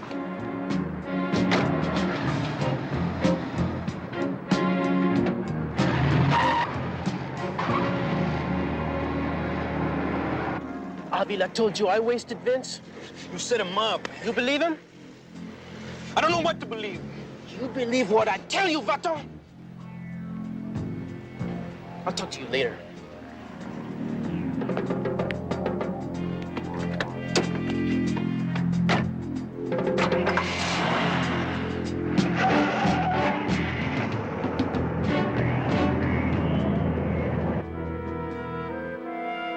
I don't know what I'm doing here. I don't know about these things. Alberto, el señor Jones es nuestro amigo. You must tell him what you know. I wouldn't want to hurt Tomas, but maybe I'm afraid what he do with his temper. Mr. Allende, you said he was in your shop. Half hour ago, What happened? there was some hoodlums. You know, the street gang. The Dominios? Yes, they came for money. And he started to tear my place apart. Tomas was in the back room. He had a gun, and he took the boy away. Did he say where? Maybe to kill him, to revenge his son. That's what I'm afraid for. Barnaby, the telephone is for you. Yo no sé lo que va a hacer palabra. Está bien, está bien, está bien. Hello? Barnaby, on the circus disco, I traced the owner. He lives out of town, but I'm afraid he lives way out, in Chicago. The place has been up for sale for several months, but there are no takers. Yeah, I noticed the realtor's sign on the building. Yeah, Moreno's Properties. It's a local outfit in Santa Luisa. Well, they should have a key. The owner's in Chicago, they might have the only key. Well, Moreno Properties' business license is held by a Charles Julio Moreno. I got Lieutenant Biddle to put his computer to work on that one. Come up with anything on Marino? A bundle. Charles Julio, a.k.a. Carlos J., a.k.a. J. Julio Morales, arrested 15 years ago, Badger game, no conviction. Arrested 10 years ago, armed robbery. He did 5 years on a 2 to 10, and he did hard time in Colorado. C.J. Marino. Thanks, Jedediah. Thank you very much.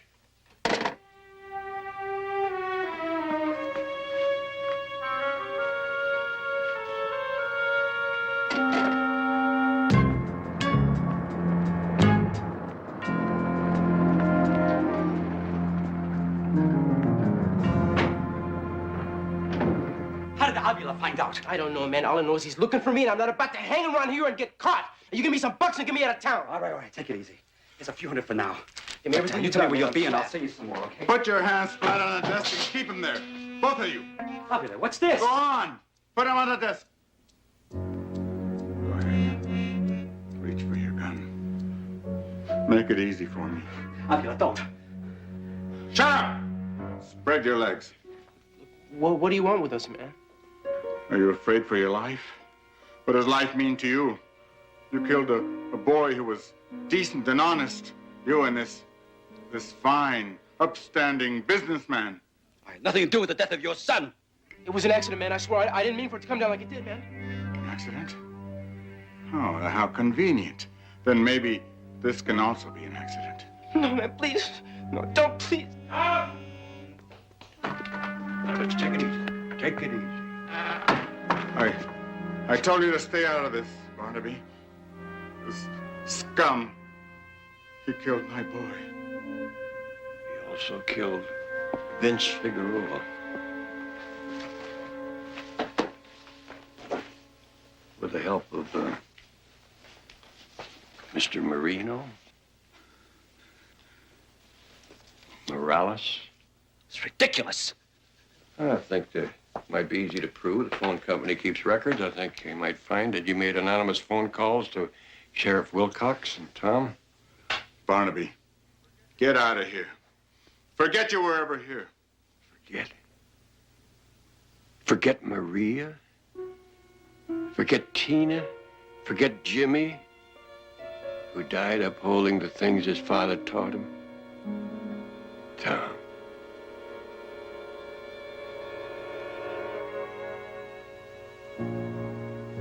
Now, there's just one thing left to do.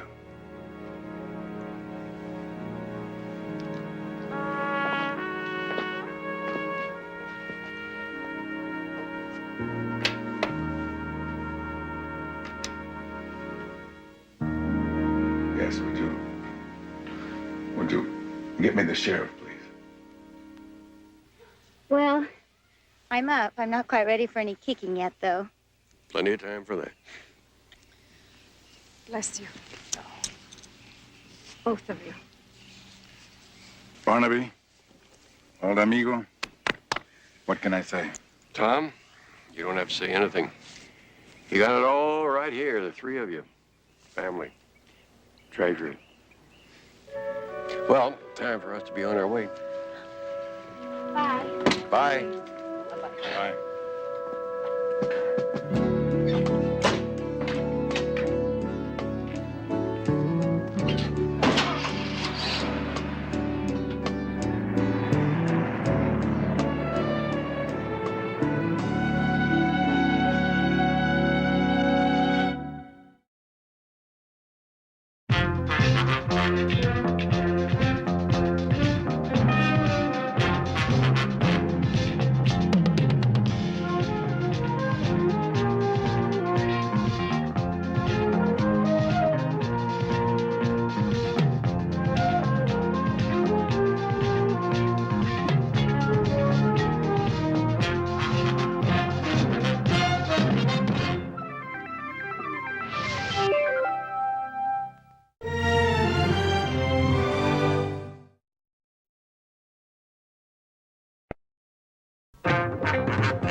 Barnaby Jones, a QM production, starring Buddy Ebsen. Also starring Lee Merriweather, Mark Shera, with guest stars Claudette Nevins, Michael Lerner as Albert Kruger, with special guest star Hattie Darbenville. Tonight's episode, Run to Death.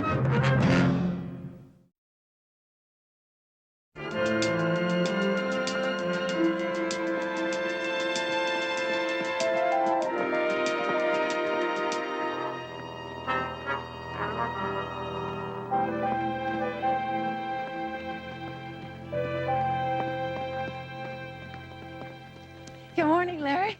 Hi, Betty. Haven't seen you in a couple of days, huh? You been away? I've been lazy. Would you believe that I'm already up to 2 miles a day? You're kidding. 2 miles? That's round trip, of course. Huh? Not bad for a fella just coming off a massive heart attack, huh?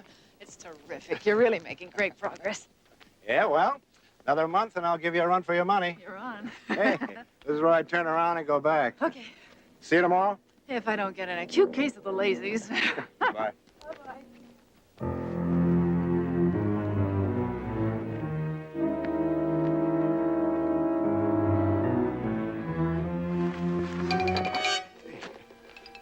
What do you want? Now, wait a minute. I don't have any money.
Go get an ambulance.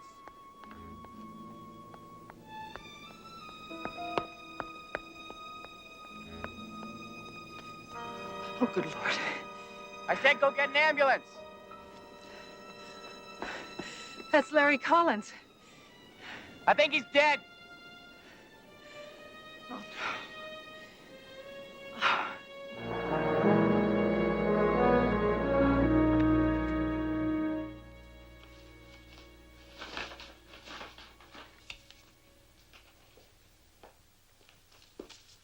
Betty, would you pull the Hampton files, please? Betty? Lieutenant Bitt will be here any minute. Oh, I'm sorry, Barnaby.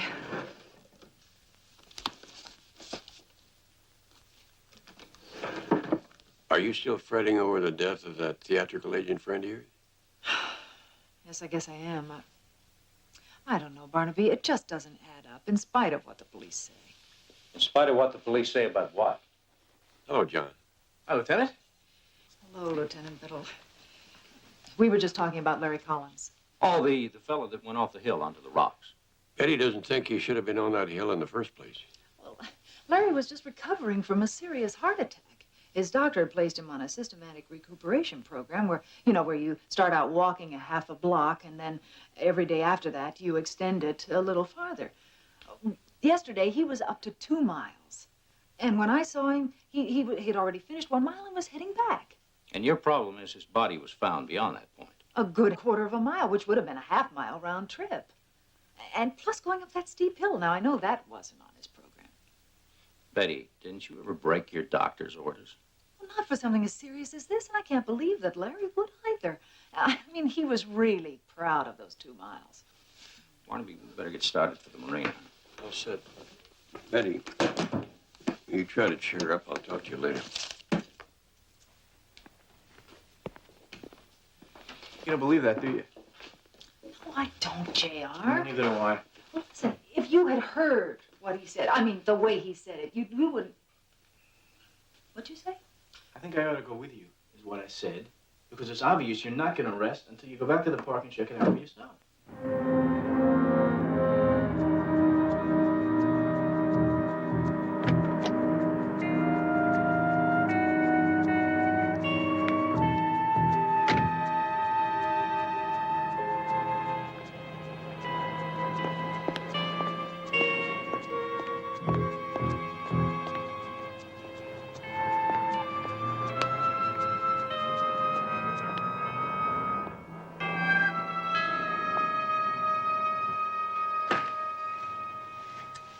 It's Miss Parks.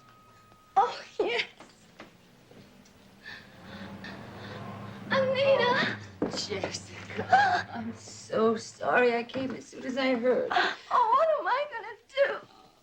Why did he have to do all that walking? Why didn't he just take massages? It was such a shock. But even though we all knew about his condition, that it could happen again, it's still so hard to believe. I loved him so much. I know. I really did, I you know? know. Look at me, I'm shaking like a leaf. All right, now listen. The first thing we have to do is get you a doctor who can give you some... No, wait a minute. Wait, I have just the thing. Remember when Larry first got sick and the whole burden of the agency fell on me? I thought I was just going to come apart at the seams. Well, these little guys saw me through, and they're going to do the same thing for you. Anita, you're such a good friend. And I can't tell you how glad I am that you're there to take care of the business. Then you want me to stay on? Want you? You have to stay. Well, after all, being a bit actress for 10 minutes before I married Larry hardly qualifies me to run a talent agency, does it? But it is your agency now, Jessica. And I just wanted to be sure I have the authority. Officially. You have anything you want. After all those years as Larry's right hand, who knows how to run things better than you? I am really being thoughtless, talking about business at a time like this. All right, now we're going to get one of these inside you. Just one, and then you're going to get into bed and get some rest. Right. Oh, thank you. Just the thought of being able to bomb out and not have to worry about the agency or anything is heaven. Come That's what friends are for.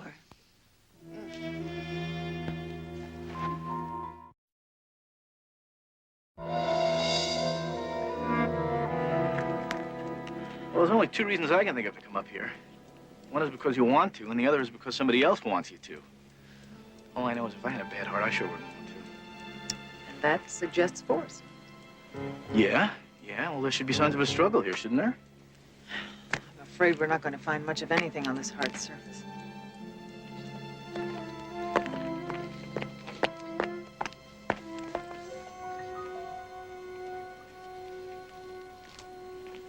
What is it? Sliver of glass. Was Collins wearing glasses? No, but it could be his watch crystal. The police report said his watch was broken. Here's another piece. Oh, JR. Oh, if these pieces match Larry's watch, then we could be talking about murder, couldn't we? Suspect? Me? You think that I... Well, you want to know what I think, Lieutenant Biddle? I think you're making this up. I mean, my husband was a very sick man whose heart went kerblooey. It's obvious. Yes, ma'am. It's so obvious that we might have overlooked evidence to the contrary if it hadn't been for a friend of your husband's who was in the park at the time. What friend? Barnaby, when they matched the sliver of glass to the crystal on Larry's watch, well, Lieutenant Biddle got right on it, and he found that the backs of Larry's jogging shoes were scuffed as though he'd been dragged to the edge of the precipice. I better watch myself. When I get back, you may be sitting at my desk. Well, JR helped a lot. I mean, a little, you know. Listen, he's gone for the evening. Do you want me to stick around till you get back? No, I'll close up the office. I'll see you in the morning. All right. Bye-bye.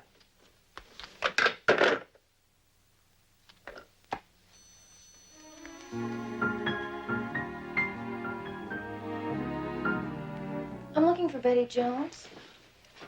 Ah, I'm Betty Jones. May I help you? I'm Jessica Collins. Oh, you're Larry's wife. Uh-huh. The police say you're the one that made it look like my husband was murdered. I made it look like? Well, you found the evidence. Oh, yes. Well, now I'm in big trouble. You're in trouble. How? Well, that Lieutenant Biddle, he thinks I killed Larry to become the sole heir. Well, I can understand why you might be angry at me. Well, who said I was angry? Well, then, why are you here? Look, you were smart enough to find evidence. I don't see why you can't find out who killed Larry. You want to hire me? Well, of course. You think I want to go to jail for something I didn't do? Barnaby Jones Investigations. May I help you? Is Jessica Collins there, please? Yes, she is. Just a second. It's for you. Hello? Jessica, I just talked to Louisa. She told me you'd gone to see a private investigator. Whatever for? Oh, Anita, it was terrible. The police think Larry was murdered. Murdered? Yes, and they suspect me. Well, I'm just here. I hired Betty Jones to find out who really did it. What makes them think he was murdered? Look, Anita, can I call you back a little later? I'll fill you in, okay? Yes, sure. Why don't you call me at home a little later? Bye-bye.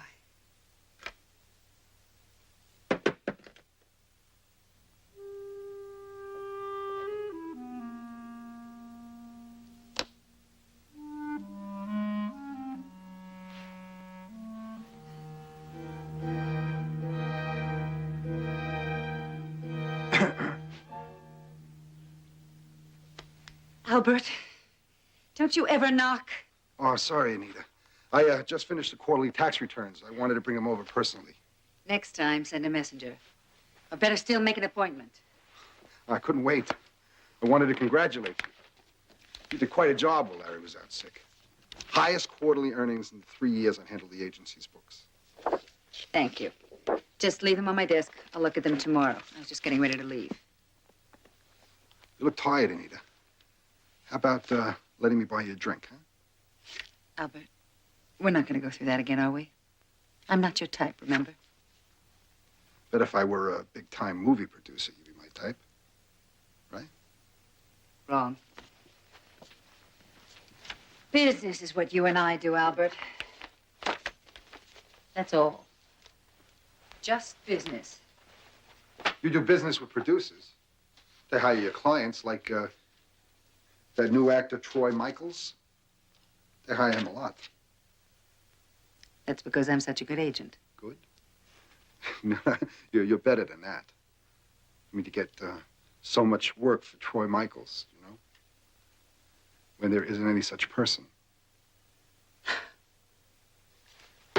Don't be ridiculous, Albert. Of course there's a Troy Michaels. Uh-uh. Not according to the Screen Actors Guild. You know, it's very funny. This name kept on cropping up in the books. I couldn't get a fix on it. So I got curious. How curious did you get, Albert? Enough to know how you stole $112,000 from the company's funds, false entries of large sums earned by Troy Michaels, checks written by you and mailed to a box number, which you then picked up and deposited into an account under the name of Troy Michaels, which you signed. You even deducted commission.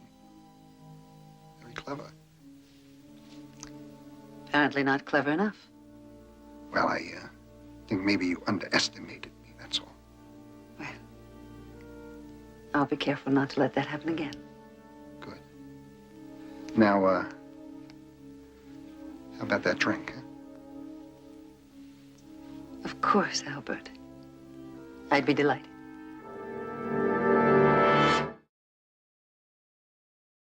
Betty Jones is here. Yes. Just go right in. Hello, Betty. I'm Anita Parks. Would you like to sit down? Thank you. I'm sorry. I'm afraid I'm not really myself today. First Larry's death, and now this suspicion of murder thing. Well, it's more than just a suspicion. Oh, really? Was it a mugger? Something like that? People in jogging outfits don't generally carry valuables. Personally, I think the killer is someone who knew about Larry's heart condition and took advantage of it. Oh, well, practically everybody in the business knew that Larry had been sick. I was hoping that you might help me to narrow down the field. Excuse me.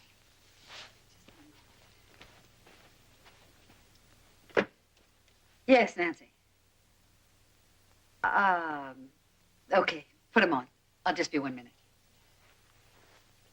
Hello, Jack, how are you? Yeah, listen. Carl read the script, he loves it. 500,000, come on, you know he gets $750 a picture. Okay. I'll tell you what, I'll make you a deal. You buy Jerry Wilson for the part of Tony, and you can have Carl for $650. How's that? All right. You think about it. Give my love to Barbara. Right, ciao. I'm sorry. Life goes on. Where were we? We were looking for someone who wanted Larry Collins dead. I'm sorry, Betty. I wish I could help you. Anita, I realize your business is tough and competitive, and it's filled with large amounts of money and temperament and, I suppose, greed. Mm-hmm. But in my business, those can all be motives for murder. Oh, Betty, in mine, they're just the tools of the trade. We don't hold grudges. Tomorrow, the same people are making different deals. It all changes from one day to the next. But I realize the position you're in. After all, it was Jessica who hired you, so you really have to look elsewhere for your suspect. Elsewhere? I see, and you don't think I should? I'm sorry. I didn't mean that the way it sounded. Jessica and I are very, very close. I wouldn't want to do anything to hurt her. Yes, Nancy. Look, you tell Albert. Just tell him I'll call him back later. Thank you. Oh, taxes. What a bore. Was that Albert Kruger, the accountant? Yes. I have a luncheon appointment with him. Now, I must be going. Perhaps we can talk another time. Anytime. And if I think of anything that I think might be helpful, I'll get in touch with you. I would appreciate it. Sure.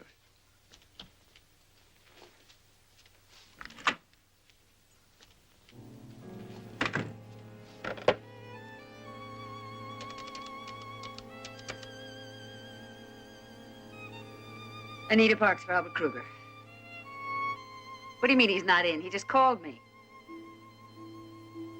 What restaurant? Yes, I know where it is. Thank you. I must say, I'm curious, Mrs. Jones. When Jessica called, she didn't say why you wanted Larry's expense account records. I thought it was awfully late for her to be checking up on her husband now. Oh, it's nothing like that. I'm sorry, you obviously don't know. Larry was murdered, Mr. Kruger. Murdered?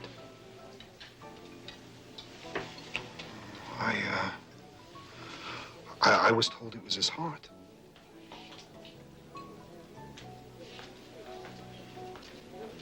You know, you read about this all the time, but it's kind of spooky. You know, somebody so close to you is actually murdered. Do you have any idea who did it? Well, before we can find out who, we have to find out why. The problem now is motive. Can you think of any? Well, for heaven's sake, look who's here. Rita. I was just going to have lunch with a client of mine, and he had to cancel at the last minute. I'm all alone. You mind if I join you? Anita, Mrs. Jones has told me that Larry was murdered. I know. It's hard to believe. I was hoping that Mr. Kruger might be able to shed some light on the mystery. For example, if it was a monetary motive, wouldn't that show up in the books? I mean, have you noticed any unusual entries?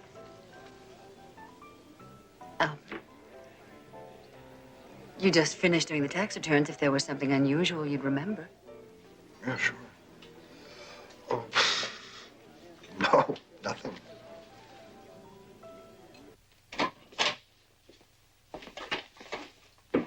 Hi. How did the Hampton case go? Oh, we should have it wrapped up in a couple of days.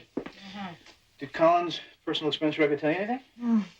Not really, but there is one item here. He leased a cabin for about 6 months last year.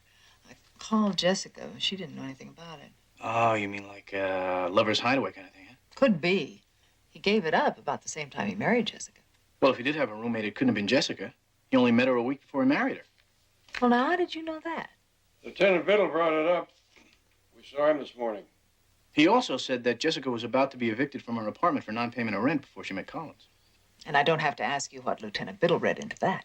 He said that money might have been the motive for marriage then, and it could be the motive for murder now. Oh, I don't know. I really believe that she loved Larry. Did Anita Parks shed any light? You know, and I got the distinct impression that she agreed with Lieutenant Biddle about Jessica.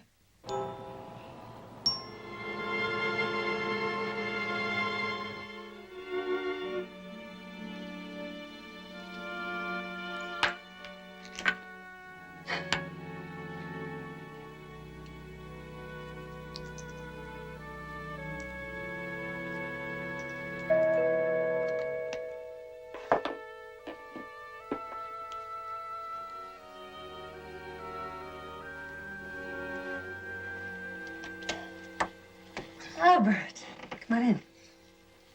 Oh, you look terrific, Anita. Thank you. Oh, how sweet. We'll have time for just one drink before dinner. Why don't you make yourself comfortable? I like the place. Lots of class. Now I can see what all that extra petty cash Larry took out of the company went for. Larry never spent a penny on this place. As a matter of fact, he never even saw it. Oh, yeah, I guess it would have been dangerous for him to come here. Dangerous? Sure. I mean, if a big movie star like Tracy Myers ever found out that Larry was having an affair with you, while at the same time he was publicly dating her, his top client. Albert, what are you? Agency historian? And then when he dumped her, and you thought you and Larry could come out of the closet, he ups and marries Jessica. That's right. Then he went to the hospital, and I got mine. But I deserved it. I think we should have that drink now. Larry's pulling through, really fooled everybody, huh? Scotch all right? Yeah. I mean, for a man who's supposed to die. His coming back to work probably surprised you more than anybody else. Water? I mean, there was no way you could hide stealing all that money from Larry. So, you had to kill him. And now you have it all. Jessica doesn't have to know anything that we don't want her to know. We? We should work together, Anita. There's no limit to what we can do. Partners, right? 50-50. In the agency, including the money you already took.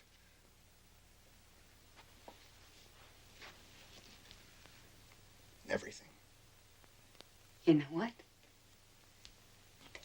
I think we should drink to that partnership. Oh, you know, I should tell you, I have copies of your false entries and also a letter detailing the whole story in my safety deposit box. In case my death should be untimely. Cheers. Albert.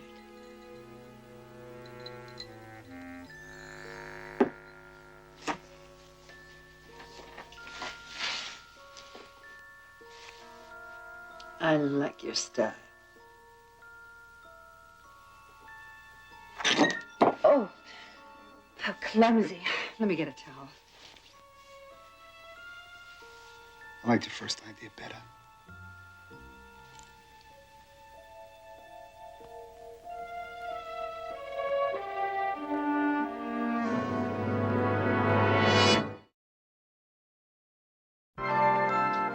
As you see, it's very quiet here, Mrs. Jones. A perfect place for a rider. Oh, it's certainly very attractive. Tell me, is cabin number 5, is that available? Oh, I just rented cabin number 5 yesterday. I'm sorry. I am too. Your place was recommended to me by a friend who said that that was the nicest cabin. It had the best view and everything. Oh. Well, we have other cabins just as nice. Perhaps you remember him, Larry Collins? Mr. Collins, of course, the Hollywood agent. Yes, yes. He said that this was quite a nice little hideaway. He used to come here all the time with, oh, dear, isn't that something? I can't remember her name. Oh, dear, it's right on the tip of my... Oh, maybe you remember. No, I don't believe I do. Isn't that something? You know a name so well. Oh, that's going to bug me all day. Please, can't you help me? No, I can't. Mrs. Jones, if you were to spend time here in the company of a man, would you want me to tell his name to the first person who asked? I see I'm going to have to level with you. I'm not a writer. I work for Barnaby Jones Investigations. We're looking into the murder of Larry Collins. Murder? Mr. Collins? Yes. And it's very important that we learn the name of the woman who spent time with him here. Well, that's a terrible thing. But it's still against our policy. Well, that's a pity. I was hoping to save you all the embarrassment of having the police here.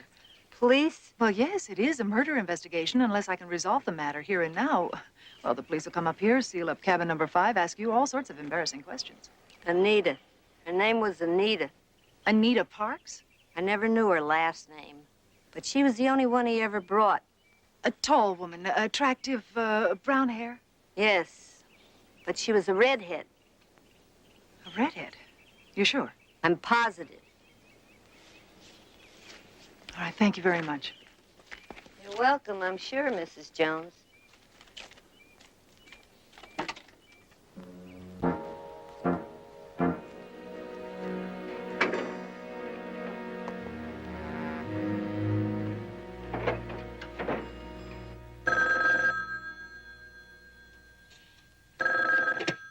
Hello? Jessica, darling, it's Anita. How are you? About to come apart, I think. I keep having these awful dreams about the gas chamber. Oh. I was hoping you'd be able to tell me that Betty Jones had made some progress in her investigation. I haven't even heard from Betty all day. Anita, I am so upset. Listen, could you come over? It's Louise's day off, and I just really need somebody to talk to. I can't right now, darling. I'm all tied up. Aren't you taking those pills I gave you? Yeah, I took one this morning when I woke up. Well, it's probably all worn off by now. Why? Anita? Jessica, Darling, I'm really worried about you. You have to get some rest, you know. Here's what I want you to do. I want you to get yourself a big glass of water and then take 3 of those pills. What, 3 all at once? They're perfectly safe. I've taken as many as 4 or 5 at a time.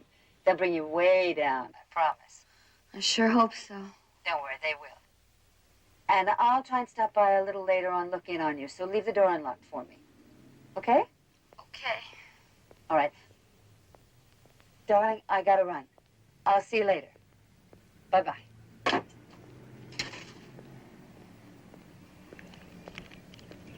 Albert! Nita, what are you doing here? I was just on my way up to your office to see you. I have something for you. Partner, Where is it? open it up.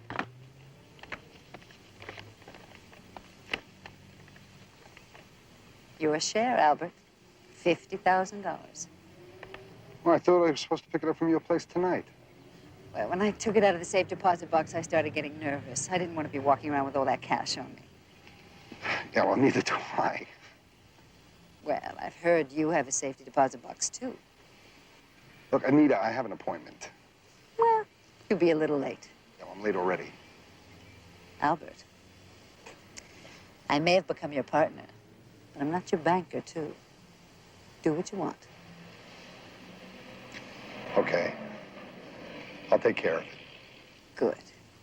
And don't forget tonight, 7 o'clock, right? 7 o'clock. Fine, Mr. Kruger.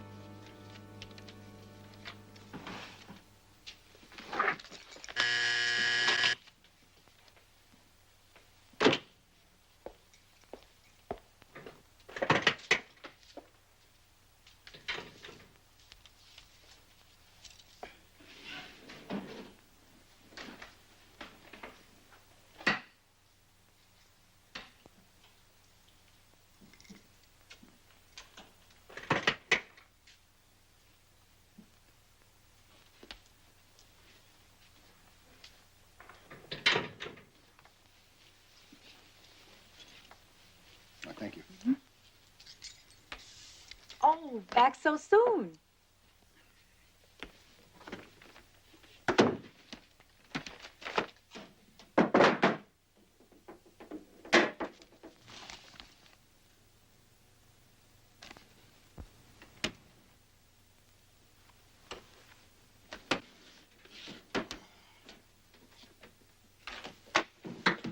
Don't make a sound.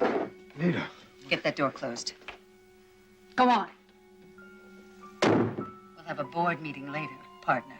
Right now, I want you to take everything out of that box and put it in here.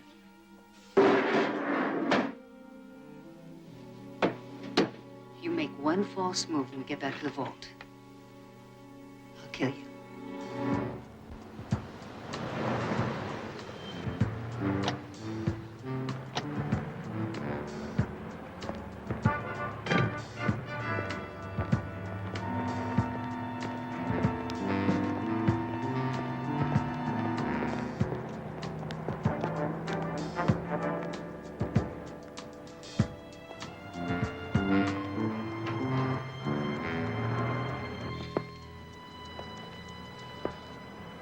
Nita, what's going on?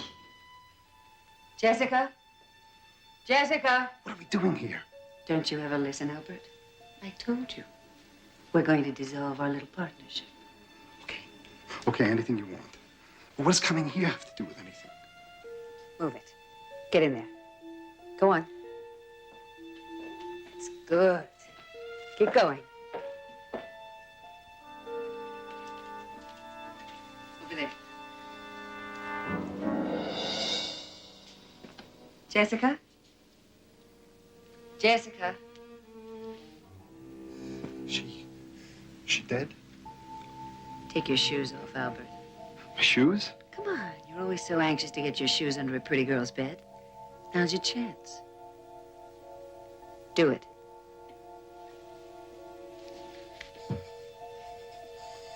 little faster. Nita, for God's sake. Get him under the bench. Good. Okay. Now, in there.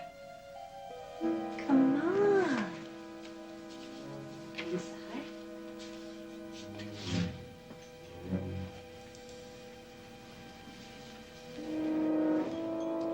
the rest of you? Coat, shirt, pants, everything. Anita, look, I won't bother you anymore. I'll go away, all right? You'll never see me again. I promise. I do. Come on, come on, come on. I promise. All right?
Jessica? Jessica? Jessica, are you here? I'm in here. Is that you, Anita?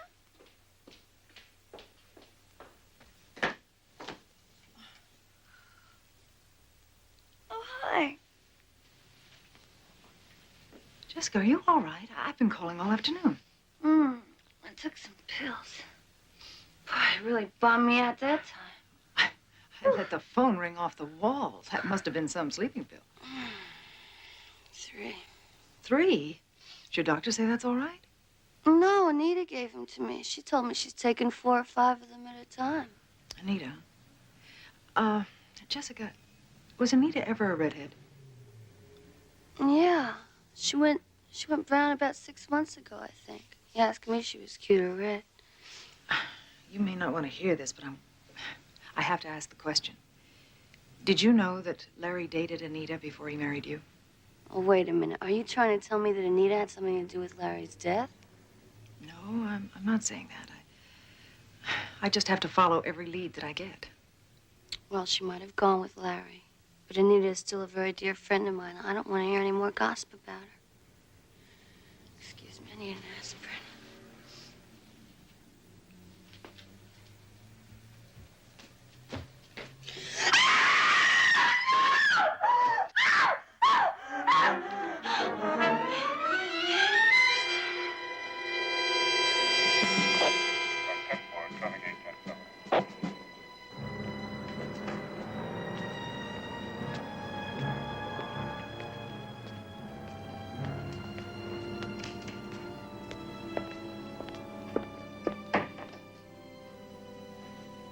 I'm sorry, Mrs. Collins. They'll have to take you downtown now. Oh, Betty. It's all right.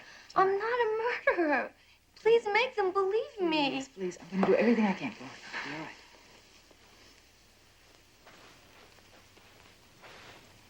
Did you find out anything I ought to know? Nothing that will help you convict her. Well, I've got all the evidence I need right here, I think. I'll call you when I get the lab report.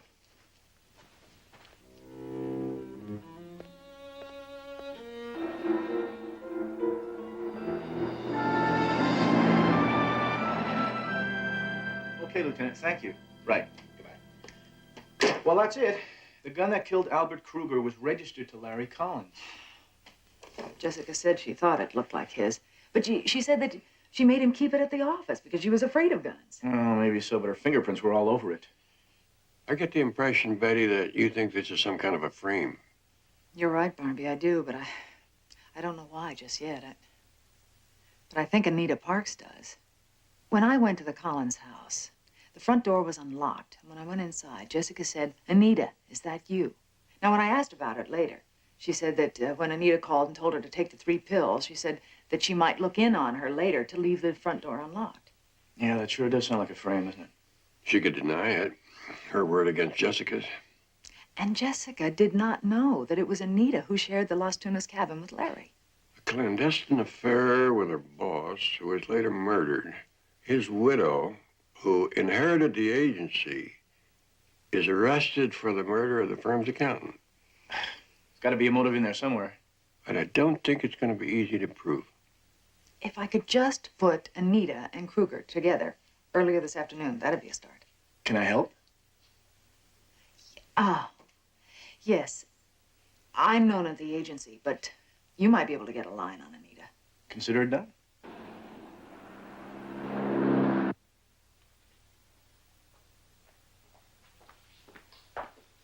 Betty, hi. I got here as soon as I could. What's up? Oh, hi, JR. I'm renting a safe deposit box.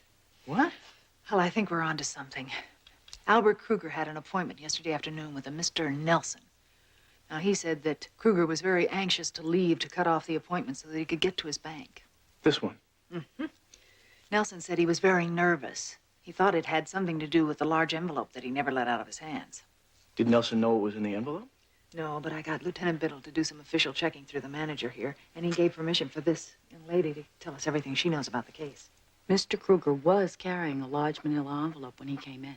Be fun to look in a safety deposit box, huh? Mm-hmm. Oh, and get this. He came into the bank alone, but he left with another customer, a woman. Anita Parks. Oh, she had no appointments yesterday? She was out of her office all afternoon. Well, the woman was the right size, but she was a blonde and was wearing dark glasses. The very large ones, you know. You think she could have been wearing a wig? I don't know. I only remember her because she came back so soon. You mean after they left? No, right after Mr. Kruger got here. You see, she'd only rented her safe deposit box an hour before. Hmm. Can you give us her name and address? No, I'm not supposed to do that. Probably a phony anyway. But I think I know a way we can prove that. Meet me back here at 2:30.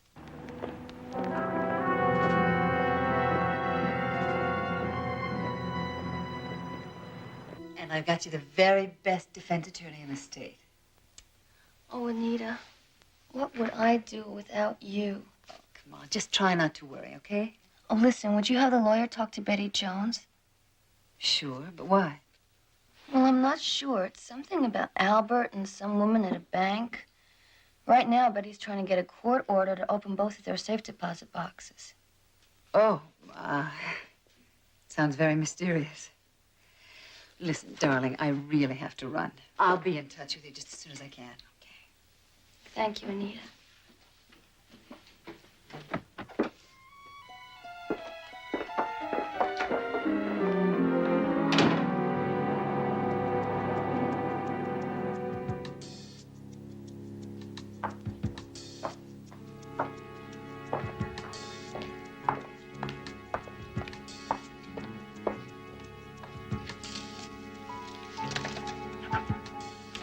Nice to see you today.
Anita? I'm sure the police would like to see what's in your bag. Get out of my way. Hello!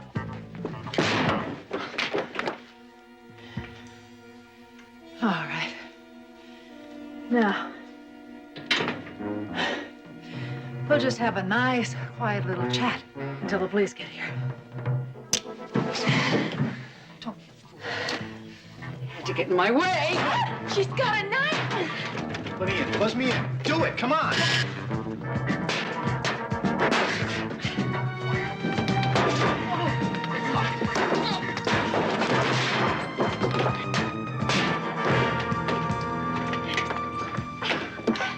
Okay. Are you all right? Betty, will you do me a favor next time? Leave a key under the mat.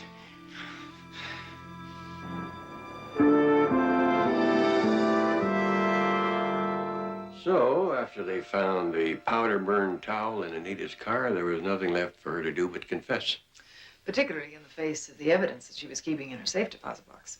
Yeah, Kruger's letter was sure out of this. Well, what are your plans for the rest of your life, or hadn't you thought about that yet? I've had nothing but time to think about it where I've been. Are you going to run the agency yourself? Oh, no. I'm going to sell it. And since I'm not scared of much of anything anymore, I don't see why I shouldn't resume my acting career. Considering the scene you played with Anita, you should do very well. Yeah, well, listen, if you ever, you know, like, need a leading man, well, here you go. How's it? You got a deal. JR, until that time, in the lingo of showbiz, Yeah. don't call us. We'll call you.